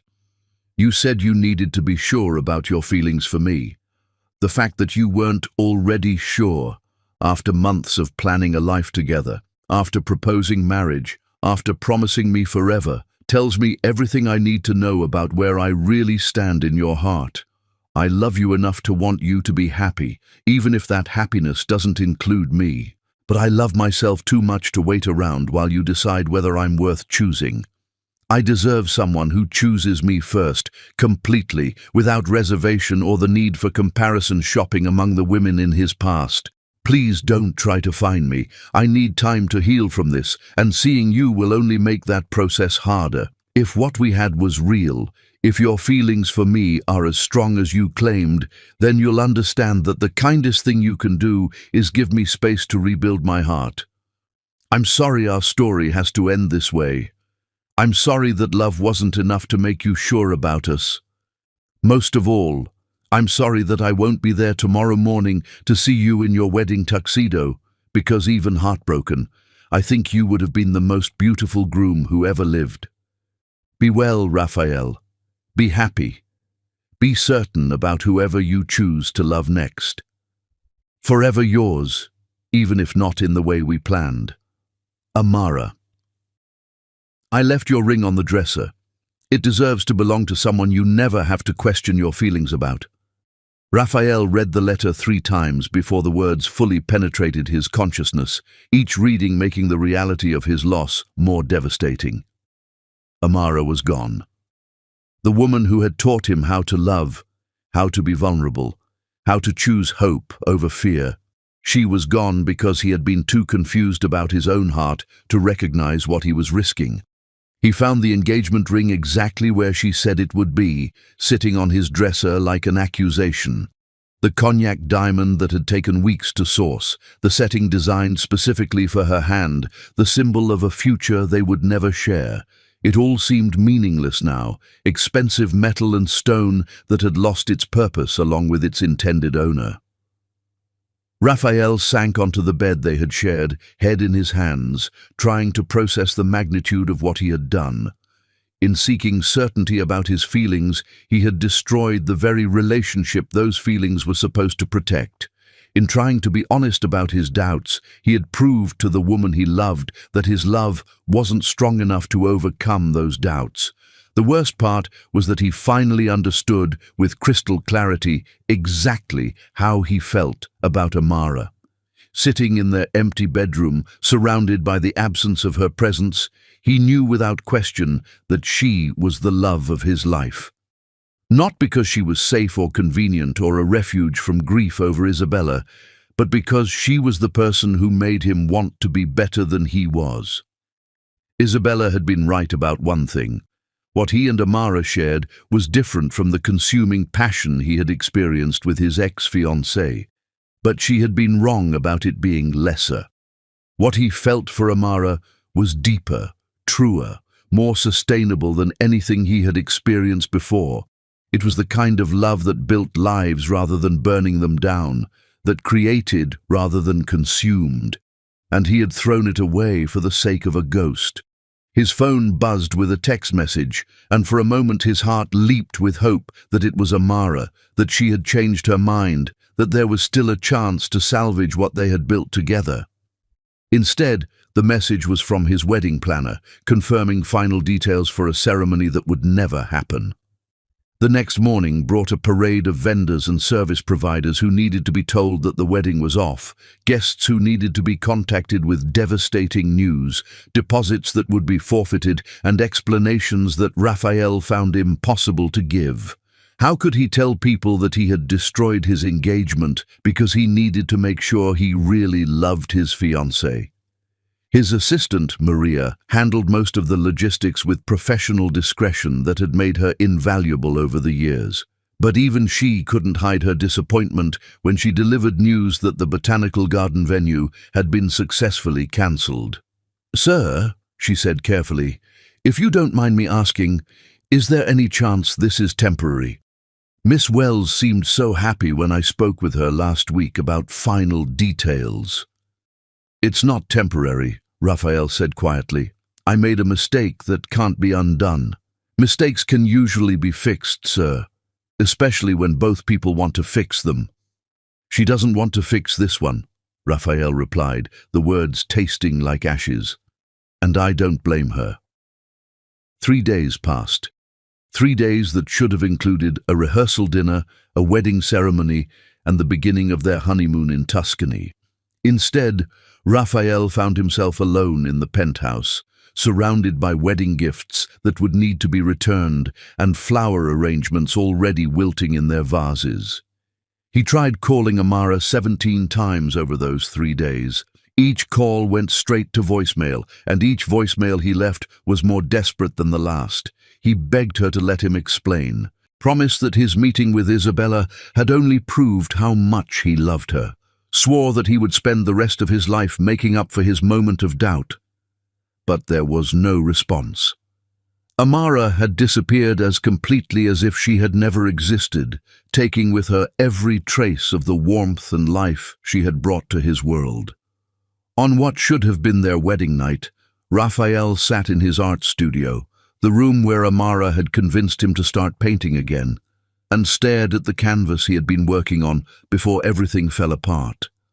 It was a portrait of her, painted from memory during weeks when he couldn't bear to be away from her long enough to sketch her properly.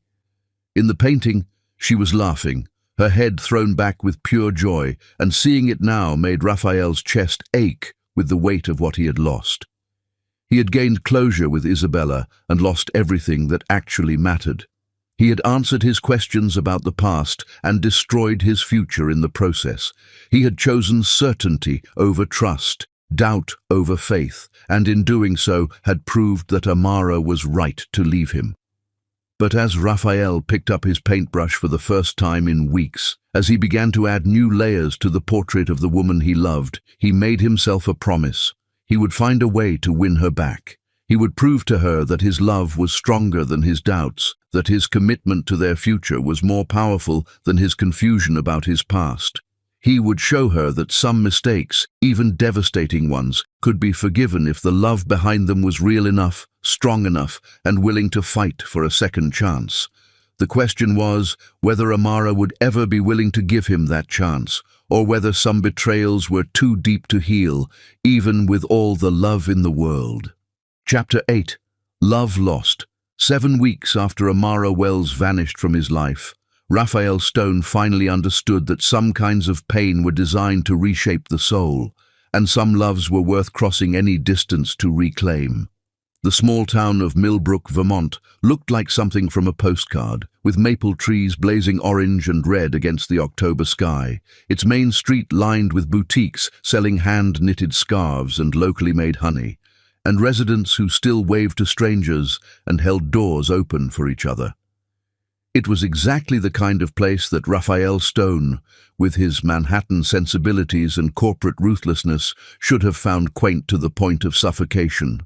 Instead, standing on the sidewalk outside the Millbrook Community Arts Center, watching through large windows as Amara taught a painting class to enthusiastic children, Raphael felt like he was looking at paradise from the wrong side of the gates. She looked different, thinner, as if grief had carved away everything non-essential and left only the pure essence of who she was. Her hair was shorter, cut into a bob that framed her face and made her eyes look larger, more luminous. She wore simple clothes, jeans and a paint-splattered sweater, but she moved with the same graceful confidence that had first caught his attention in the coffee shop 7 months ago. Most importantly, she looked peaceful. Not happy exactly, but settled in a way that suggested she was rebuilding her life from the ground up and finding satisfaction in the process. Raphael should have been glad to see her healing. Instead, her apparent contentment without him felt like a knife between his ribs. "She's remarkable with the children," said a voice behind him, and Raphael turned to see an elderly woman with silver hair and kind eyes watching him with obvious curiosity. "Are you a friend of Miss Wells?" "I was," Raphael replied carefully. "I'm from her past." "Ah," the woman said with the knowing tone of someone who had lived long enough to recognize heartbreak in all its forms. "I'm Dorothy Chen. I run the bed and breakfast where Amara is staying, and you're the young man who broke her heart." It wasn't a question, and Raphael felt heat creep up his neck at being so easily identified. "How did you—" "Because she cries in her sleep," Dorothy said matter-of-factly, "and because she paints the same man's face over and over again, even though she probably doesn't realize she's doing it." Raphael looked back through the window, watching as Amara knelt beside a little girl, struggling with her brushstrokes, her patient encouragement evident, even though he couldn't hear her words. Is she happy here? She's healing, Dorothy replied.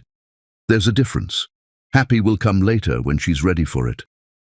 I need to see her, Raphael said quietly. I need to tell her that I made a mistake, that I know now what I should have known then. And what's that? That love isn't about being certain of your feelings. It's about being certain of your choice to keep choosing the same person, even when your feelings are complicated. Dorothy studied his face with the intensity of someone deciding whether he was worth the risk. She finishes with the children in 20 minutes, she said finally. After that, she usually walks to Miller's Pond to paint the sunset, quarter-mile down Maple Street, then left on the dirt path. Thank you, Raphael said, surprised by kindness from a stranger who had every reason to protect Amara from further hurt. Don't thank me yet, Dorothy warned. Thank me if you manage to say the right words when you see her. 25 minutes later, Raphael found Amara exactly where Dorothy said she would be, sitting on a fallen log beside a small pond that reflected the autumn sky like a mirror. Her easel was set up in front of her, and she was painting the scene with focused intensity he remembered, her hand moving across the canvas with sure, confident strokes. She sensed his presence before he spoke, her hand stilling mid-brush stroke, her shoulders tensing with awareness that someone was watching her. When she turned around, the expression that crossed her face was complex. Surprise, pain, a flash of what might have been joy, and then careful blankness, more devastating than anger would have been. Raphael, she said quietly, setting down her brush and standing to face him fully. How did you find me? I hired private investigators, he admitted. I've been searching for you for 7 weeks. I asked you not to look for me. I know. I couldn't help myself. Raphael took a tentative step closer, encouraged when she didn't back away. You look good, peaceful. I'm getting there, Amara replied, her voice carefully neutral. It's a good place to start over. The people here are kind, and there's enough natural beauty to keep me painting for years. Is that what you're doing? Starting over? What else would I be doing? Waiting for me to prove that I deserve a second chance. The words hung between them like a bridge over dangerous water. Amara's careful composure cracked slightly, revealing glimpses of the pain she was working so hard to heal. You can't just show up here and expect everything to go back to the way it was, she said, her voice beginning to shake. You made your choice, Raphael. You chose uncertainty over commitment, the past over the future. No, Raphael said firmly, taking another step closer. I chose badly, and I chose from a place of confusion and fear. But I didn't choose Isabella. I realized, sitting in that hotel room with her, that what I felt for her was nostalgia for who I used to be. What I feel for you is excitement about who I could become. Pretty words, Amara said, but her tone suggested she found them inadequate. But words are easy, Raphael. Trust is hard, and you broke mine so completely that I'm not sure it can be repaired. Then let me try to earn it back, Raphael pleaded. Let me show you that what we had was worth fighting for. What we had is gone, Amara said, turning back toward her easel, as if the conversation was over. It died the night you walked out to meet another woman, instead of choosing to trust what we'd built together. I was scared, Raphael admitted, the confession tearing from his chest like a physical wound. I was terrified that I was repeating patterns, that I was using you to avoid dealing with my grief over Isabella. I thought I owed you certainty about my feelings. What you owed me was faith in our love, Amara replied without turning around. You owed me the benefit of believing that what we felt for each other was real, strong enough to withstand questions and doubts. You're right, Raphael said simply. You're absolutely right. I should have talked to you about my doubts instead of acting on them. I should have trusted that our love was strong enough to handle my confusion about the past. But you didn't. But I didn't. Raphael agreed, and I lost the most important thing in my life because of it. Amara began packing up her painting supplies with movements that were too controlled, too precise. You should go back to New York, Raphael. Back to your life, your empire, your world. Find someone who can give you the kind of certainty you need. I don't want certainty, Raphael said desperately. I want you. Confused, doubtful, scared. I want you anyway. I want the chance to choose you every day, even on the days when choosing feels hard. And what about the next time your past shows up to complicate your present? What about the next time you have questions about your feelings? Will you run away again to find answers, or will you stay and work through the confusion with me? The question cut to the heart of everything, and Raphael knew that his answer would determine whether there was any possibility of rebuilding what they had lost. I will stay, he said quietly. I will choose you and us and our future over any ghost from my past. I will choose you even when I'm scared, even when I'm confused, even when choosing you feels like the hardest thing I've ever done. Amara finished packing her supplies and shouldered her easel, finally turning to face him fully. It's too late, Raphael. I've started building a life here. I have students who depend on me, friends who care about me, a routine that gives me peace. I can't go back to wondering if I'm enough for you. You were always enough, Raphael said, his voice breaking. You were everything. I was just too broken to see it clearly. Then I hope you find someone who can love your broken pieces, Amara said sadly. But it can't be me. I can't spend my life being compared to ghosts or competing with the past for your attention.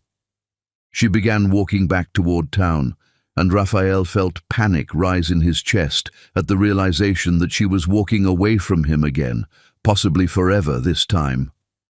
Amara, wait, he called, jogging to catch up with her.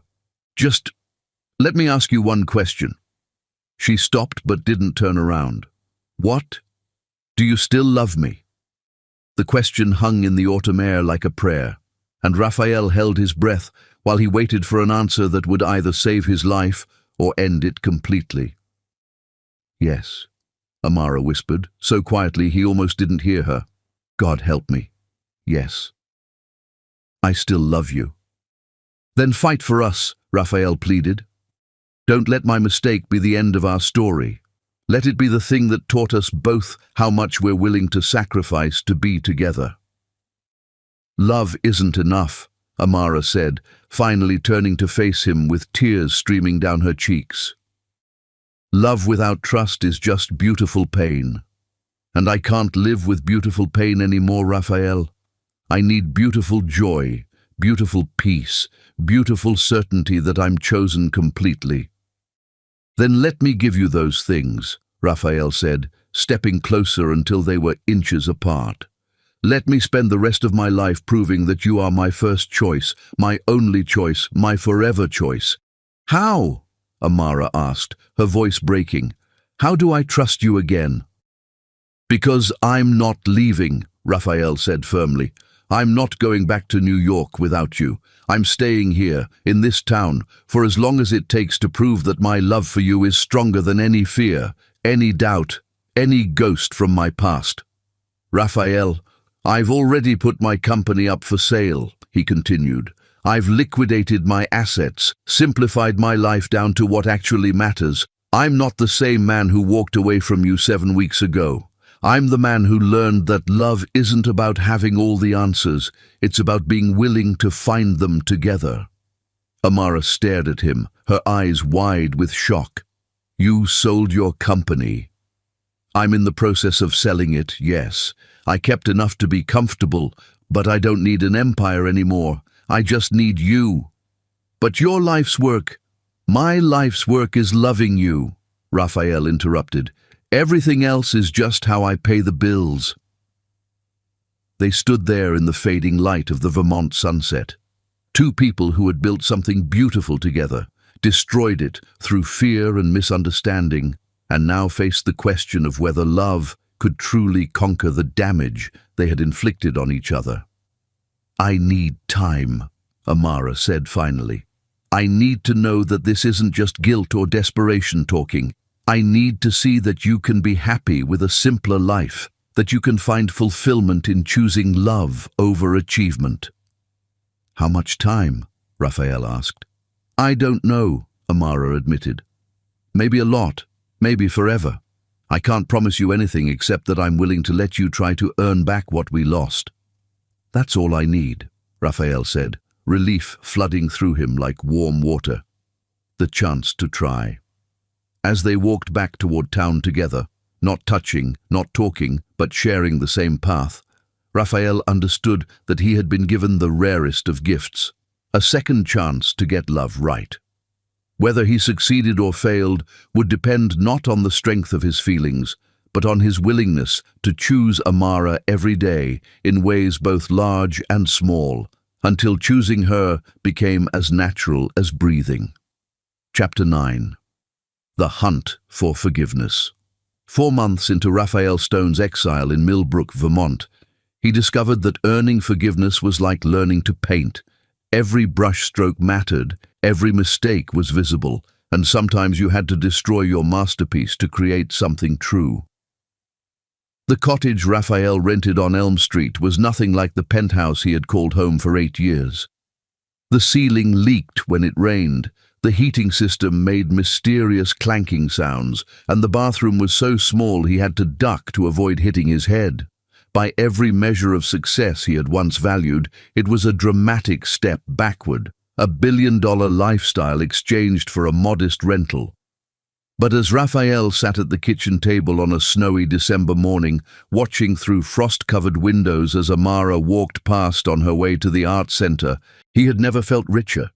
Every morning brought him the gift of seeing the woman he loved, even if she still couldn't bear to speak to him for longer than necessary. The past 4 months had been a masterclass in patience, humility, and the slow art of rebuilding trust one gesture at a time. Raphael had learned that earning forgiveness wasn't a dramatic gesture or grand romantic declaration. It was showing up every day, proving through actions rather than words that he had fundamentally changed. He had started by volunteering at the Arts Center, offering to help with maintenance and repairs the small non-profit couldn't afford.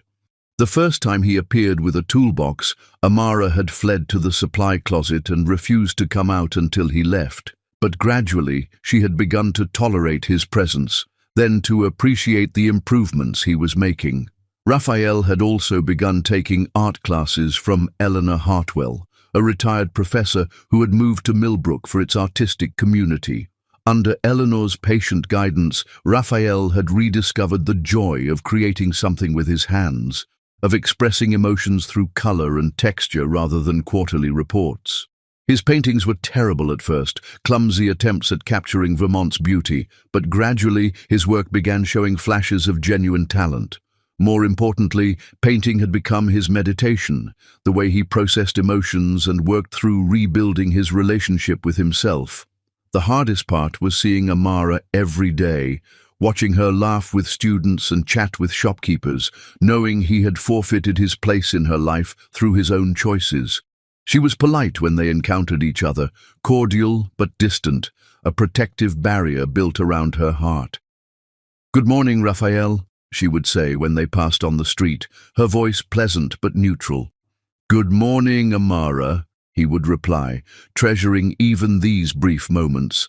Sometimes she would pause to ask about his latest painting or mention something about his volunteer work. These conversations never lasted more than minutes, but Raphael stored every word, every smile, every moment when her guard dropped enough for him to glimpse the woman he had fallen in love with.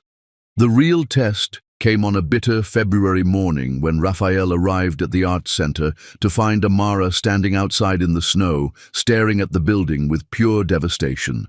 "What's wrong?" he asked, immediately moving to her side.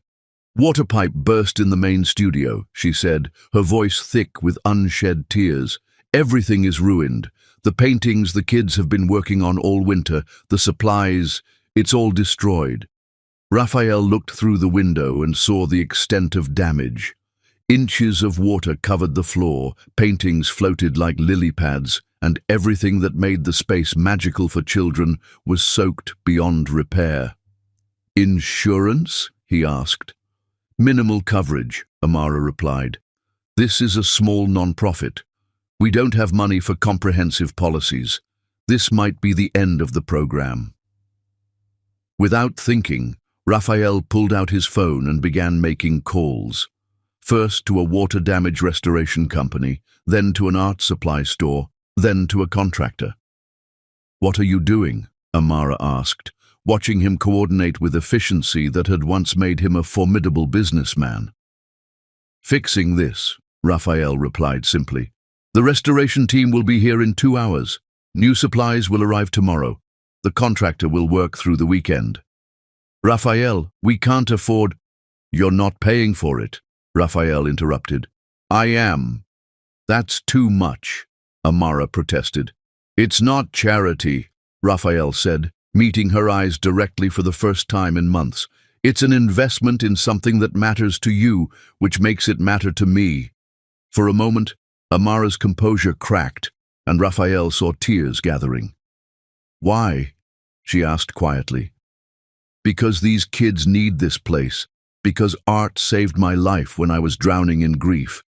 Because you've built something beautiful here, and I can't stand to see it destroyed. And because you're trying to win me back," Amara added, not accusatory, but stating fact. "That too," Raphael admitted. "But even if you never forgive me, I would still want to save this place. Some things are worth preserving regardless of what they might get you in return." The restoration took 3 days. Raphael worked alongside professionals, mopping water, moving furniture, coordinating repairs with the focus that had once built an empire.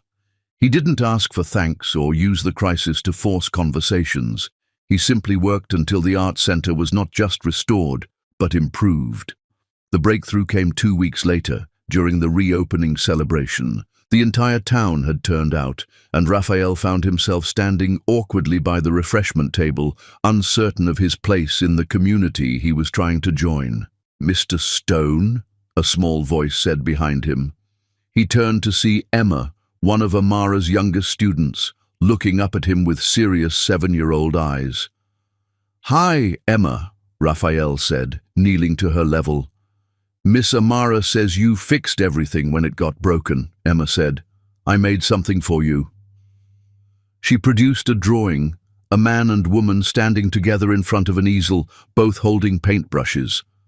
The figures were rendered in distinctive childhood art style, but what took Raphael's breath away was the care with which Emma had positioned the figures close together, the smile she had given both faces. "This is beautiful, Emma," Raphael said, his voice thick with emotion.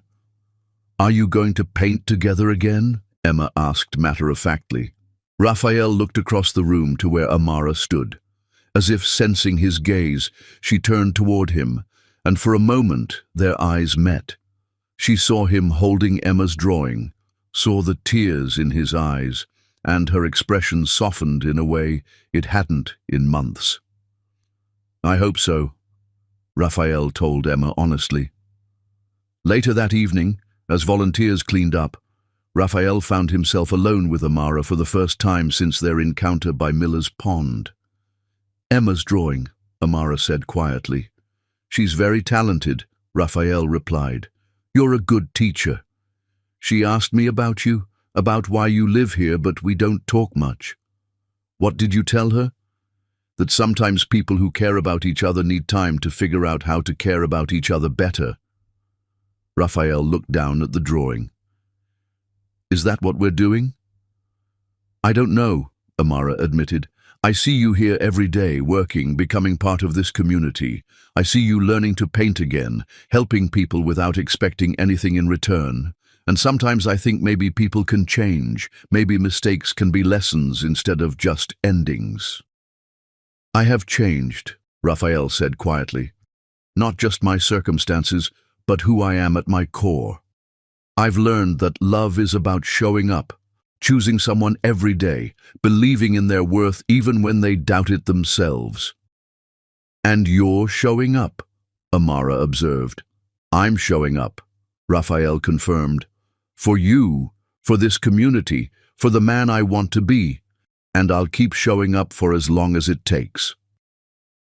They stood together in the quiet arts center, surrounded by paintings and projects that represented hope and possibility. The moment felt fragile, precious, like the first green shoot pushing through snow. "I'm still scared," Amara said softly.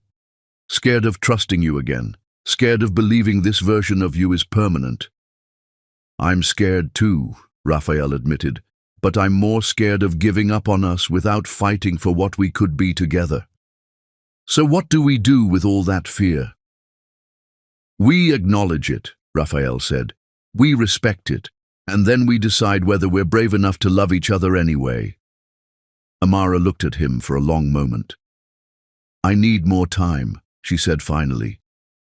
"But Raphael, for the first time in months, I think there might be a path back to each other, a different path, but maybe a stronger one." "How much more time?" Raphael asked. "I don't know," Amara said honestly. "But when I'm ready to try again, I want to try with someone who has learned how to stay, someone who chooses love over fear, faith over doubt, presence over running away." "I've learned those things," Raphael said. "I'm still learning them every day." "Then keep learning," Amara said softly. "Keep showing up. Keep proving that the man who loves me is stronger than the man who left me." As they walked out into the snowy Vermont night, Raphael understood that he had been given something infinitely precious. Not forgiveness, not yet, but the possibility of forgiveness. The chance to prove that love could survive even devastating mistakes, that sometimes the most important journey was the one that led you back to where you started, humbler, wiser, and more grateful for the love you had almost lost forever. Chapter 10. The Greatest Revenge. On the first anniversary of what should have been their wedding day, Amara Wells stood in her art studio holding a letter that would either resurrect her greatest love or bury it forever. The morning light streaming through the windows of Amara's studio above the Millbrook Arts Center painted everything in shades of gold and possibility.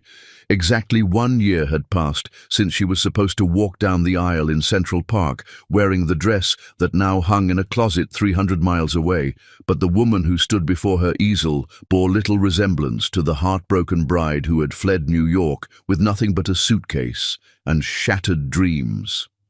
The painting she had been working on for weeks was nearly complete, a canvas showing 2 figures dancing in the rain, their faces lifted to the sky as water cascaded around them in sheets of silver. It was a memory made manifest, a recreation of the night she and Raphael had been caught in a sudden downpour outside the Italian restaurant where they'd had their first real date. In the painting, their joy was palpable, infectious, the kind of happiness that made observers smile without understanding why. But today, Amara couldn't focus on brushstrokes or color theory. Today, her attention was consumed by the letter that had arrived that morning, addressed in handwriting she recognized despite the months that had passed since she'd last seen it. The envelope bore a Vermont postmark, which meant Raphael was still in Millbrook, still living his quiet life of volunteer work and art classes and patient waiting. For 12 months, he had kept his promise to stay, to prove through actions rather than words that he had fundamentally changed. He had become a fixture in the community, beloved by the children at the art center, respected by local business owners, integrated into the fabric of small-town life with a grace that had surprised everyone, including Amara. With trembling fingers, Amara opened the envelope and unfolded the single sheet of paper inside, immediately recognizing Raphael's distinctive handwriting. "My dearest Amara, today marks 1 year since we were supposed to become husband and wife, and I wanted you to know that I remember, not with bitterness or regret, but with gratitude for the lesson. That day taught me about the difference between loving someone and knowing how to love them well. I've spent the past 12 months learning to be the kind of man who deserves a second chance, not just from you, but from life itself. I've learned that grand gestures are meaningless without daily consistency, that words are empty without actions to support them, and that love is not a feeling to be protected, but a choice to be made over and over again. You were right to leave me. You were right to demand better. You taught me that real love doesn't ask, "Are you sure?" Real love says, "I'm sure," and then proves it every day. I know I have no right to ask anything of you after the pain I caused, but on this anniversary of our almost wedding, I'm asking anyway. Will you paint with me? Just once? Not as a romantic gesture or a step toward reconciliation, but as two artists who once created beautiful things together and might be able to do so again. If you say yes, meet me at Miller's Pond tomorrow at sunset. If you say no, I'll understand. Whatever you choose, I want you to know that loving you has been the greatest privilege of my life, and losing you has been my greatest teacher. With all my love and respect, Raphael, I've enclosed something I hope you'll accept regardless of your decision about tomorrow. Amara looked back into the envelope and found a smaller piece of paper, a check made out to the Millbrook Arts Center for an amount that made her gasp. It was enough to fund the program for 3 years, to hire additional teachers, to expand into new workshops and community outreach programs. It was a gift with no strings attached, no conditions, no expectation of gratitude or reconciliation. That evening, as the sun began its descent toward the horizon, Amara found herself walking the familiar path to Miller's Pond without having consciously decided to go. Her feet had carried her there while her mind wrestled with implications, and by the time she realized where she was headed, it was too late to turn back without seeming cowardly. Raphael was already there when she arrived, sitting on the same fallen log where he had found her painting 12 months ago. He had set up 2 easels facing the pond, each equipped with a fresh canvas and a complete set of paints. Between them sat a small table holding brushes and a thermos that probably contained coffee. He stood when he saw her approach, his face cycling through surprise, relief, and something that might have been joy before settling into careful neutrality. "You came," he said simply. "I came," Amara confirmed, stopping just out of arm's reach, "though I'm not entirely sure why. Maybe because you're curious about what we might create together now that we're different people than we were before." Amara looked at the easels, at the supplies he had so carefully prepared, at the man who had once been her entire world and was now something she couldn't quite define. "We are different people, aren't we?" "I think so," Raphael replied. "I hope so. The people we were before, they loved each other, but they didn't know how to trust each other completely." "And you think these new people do?" "I think these new people have learned that trust isn't the absence of doubt. It's the decision to choose faith over fear, even when doubt is present." They painted in silence as the sun slowly set behind the mountains, each lost in their own creative process, but aware of the other's presence in a way that felt both familiar and entirely new. Raphael painted the pond as he saw it, calm surface reflecting the changing sky, surrounded by trees that had witnessed countless seasons of death and rebirth.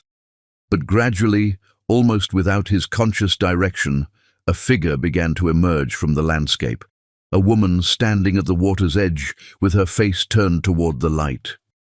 Amara painted more abstractly, working with colors and shapes that expressed emotion rather than depicting reality. Swirls of blue and gold danced across her canvas, punctuated by darker shades that spoke of pain, transformed into something beautiful. "Can I see?" Raphael asked, as the last light faded from the sky. They exchanged canvases, and Amara felt her breath catch as she saw Raphael's painting. The woman in his landscape was unmistakably her, but painted with a tenderness and reverence that brought tears to her eyes. "It's beautiful," she whispered. Raphael was studying her painting with equal intensity. "It looks like hope," he said finally, like two people finding their way back to each other across impossible distance. Is that what we're doing? Amara asked. Finding our way back to each other? I don't know, Raphael admitted. But I know that sitting here with you, creating something beautiful together, feels like the most natural thing in the world. And who is that? Two people who love each other enough to do the hard work of learning how to love each other well. Amara set down his painting and turned to face him fully. In the gathering darkness, illuminated only by the moon's reflection on the water, Raphael looked like a man who had been refined by fire, stripped of everything non-essential until only the best parts remained. I'm still scared, she said softly. So am I, Raphael replied. But I'm more scared of spending the rest of my life wondering what would have happened if we had been brave enough to try again. And if we try and it doesn't work? Then at least we'll know we tried. At least we'll know that we didn't let fear make our decisions for us. Amara looked out over the pond, its surface now dark as ink, reflecting stars that were just beginning to appear. I don't want to go back to what we had before, she said finally. Neither do I, Raphael agreed. What we had before was beautiful, but it was built on unsteady ground. If we're going to try again, I want to build something stronger, more honest, more resilient. What would that look like? I don't know, Raphael said honestly, but I think it would start with both of us being completely honest about our fears, our needs, our non-negotiables. And it would require you to choose us over your doubts every single time. Yes, Raphael said without hesitation, and it would require you to believe that I'm capable of making that choice. That's asking a lot. Love asks a lot, Raphael replied, but it also gives a lot. The question is whether we think what we could have together is worth the risk of trying. Amara stood up from the log and walked to the edge of the water, her reflection wavering on the dark surface. Raphael, she said without turning around. Yes? If we do this, if we try again, I need you to understand that I'm not the same woman you fell in love with in New York. I'm stronger now, more sure of what I deserve, less willing to compromise my own happiness. I'm counting on it, Raphael said. And you're not the same man who left me. No, I'm not. I'm someone who has learned that the greatest luxury in life isn't money or power or success. It's being completely known by someone who chooses to love you anyway. Amara turned around to face him, and in the moonlight she could see the truth written across his face. One more chance, she said quietly. But Raphael, if you hurt me again, there won't be a third chance. There won't be a need for a third chance, Raphael said, moving closer until they were standing just a breath apart. Because I've learned that love isn't about finding someone you can live with, it's about finding someone you can't live without. Then prove it, she whispered. Prove it every day for the rest of our lives. Starting now? Starting now. When Raphael kissed her, it felt like coming home to a place that had been renovated while she was away, familiar but improved, comfortable but exciting, safe but full of possibility. It was the kiss of two people who had learned that love wasn't a destination, but a journey, not a feeling to be protected, but a choice to be made again and again. As they held each other beside the pond where their second chance had begun, Amara understood that the greatest revenge against those who tried to destroy love was to love anyway, harder, deeper, more bravely than before. Their love story hadn't ended when Raphael walked away. It had just entered a new chapter, one written with the wisdom that came from almost losing everything and choosing to fight for it anyway. The greatest revenge was not destruction, but creation, not taking a life, but choosing to build one worth living, together, one choice at a time, forever and always.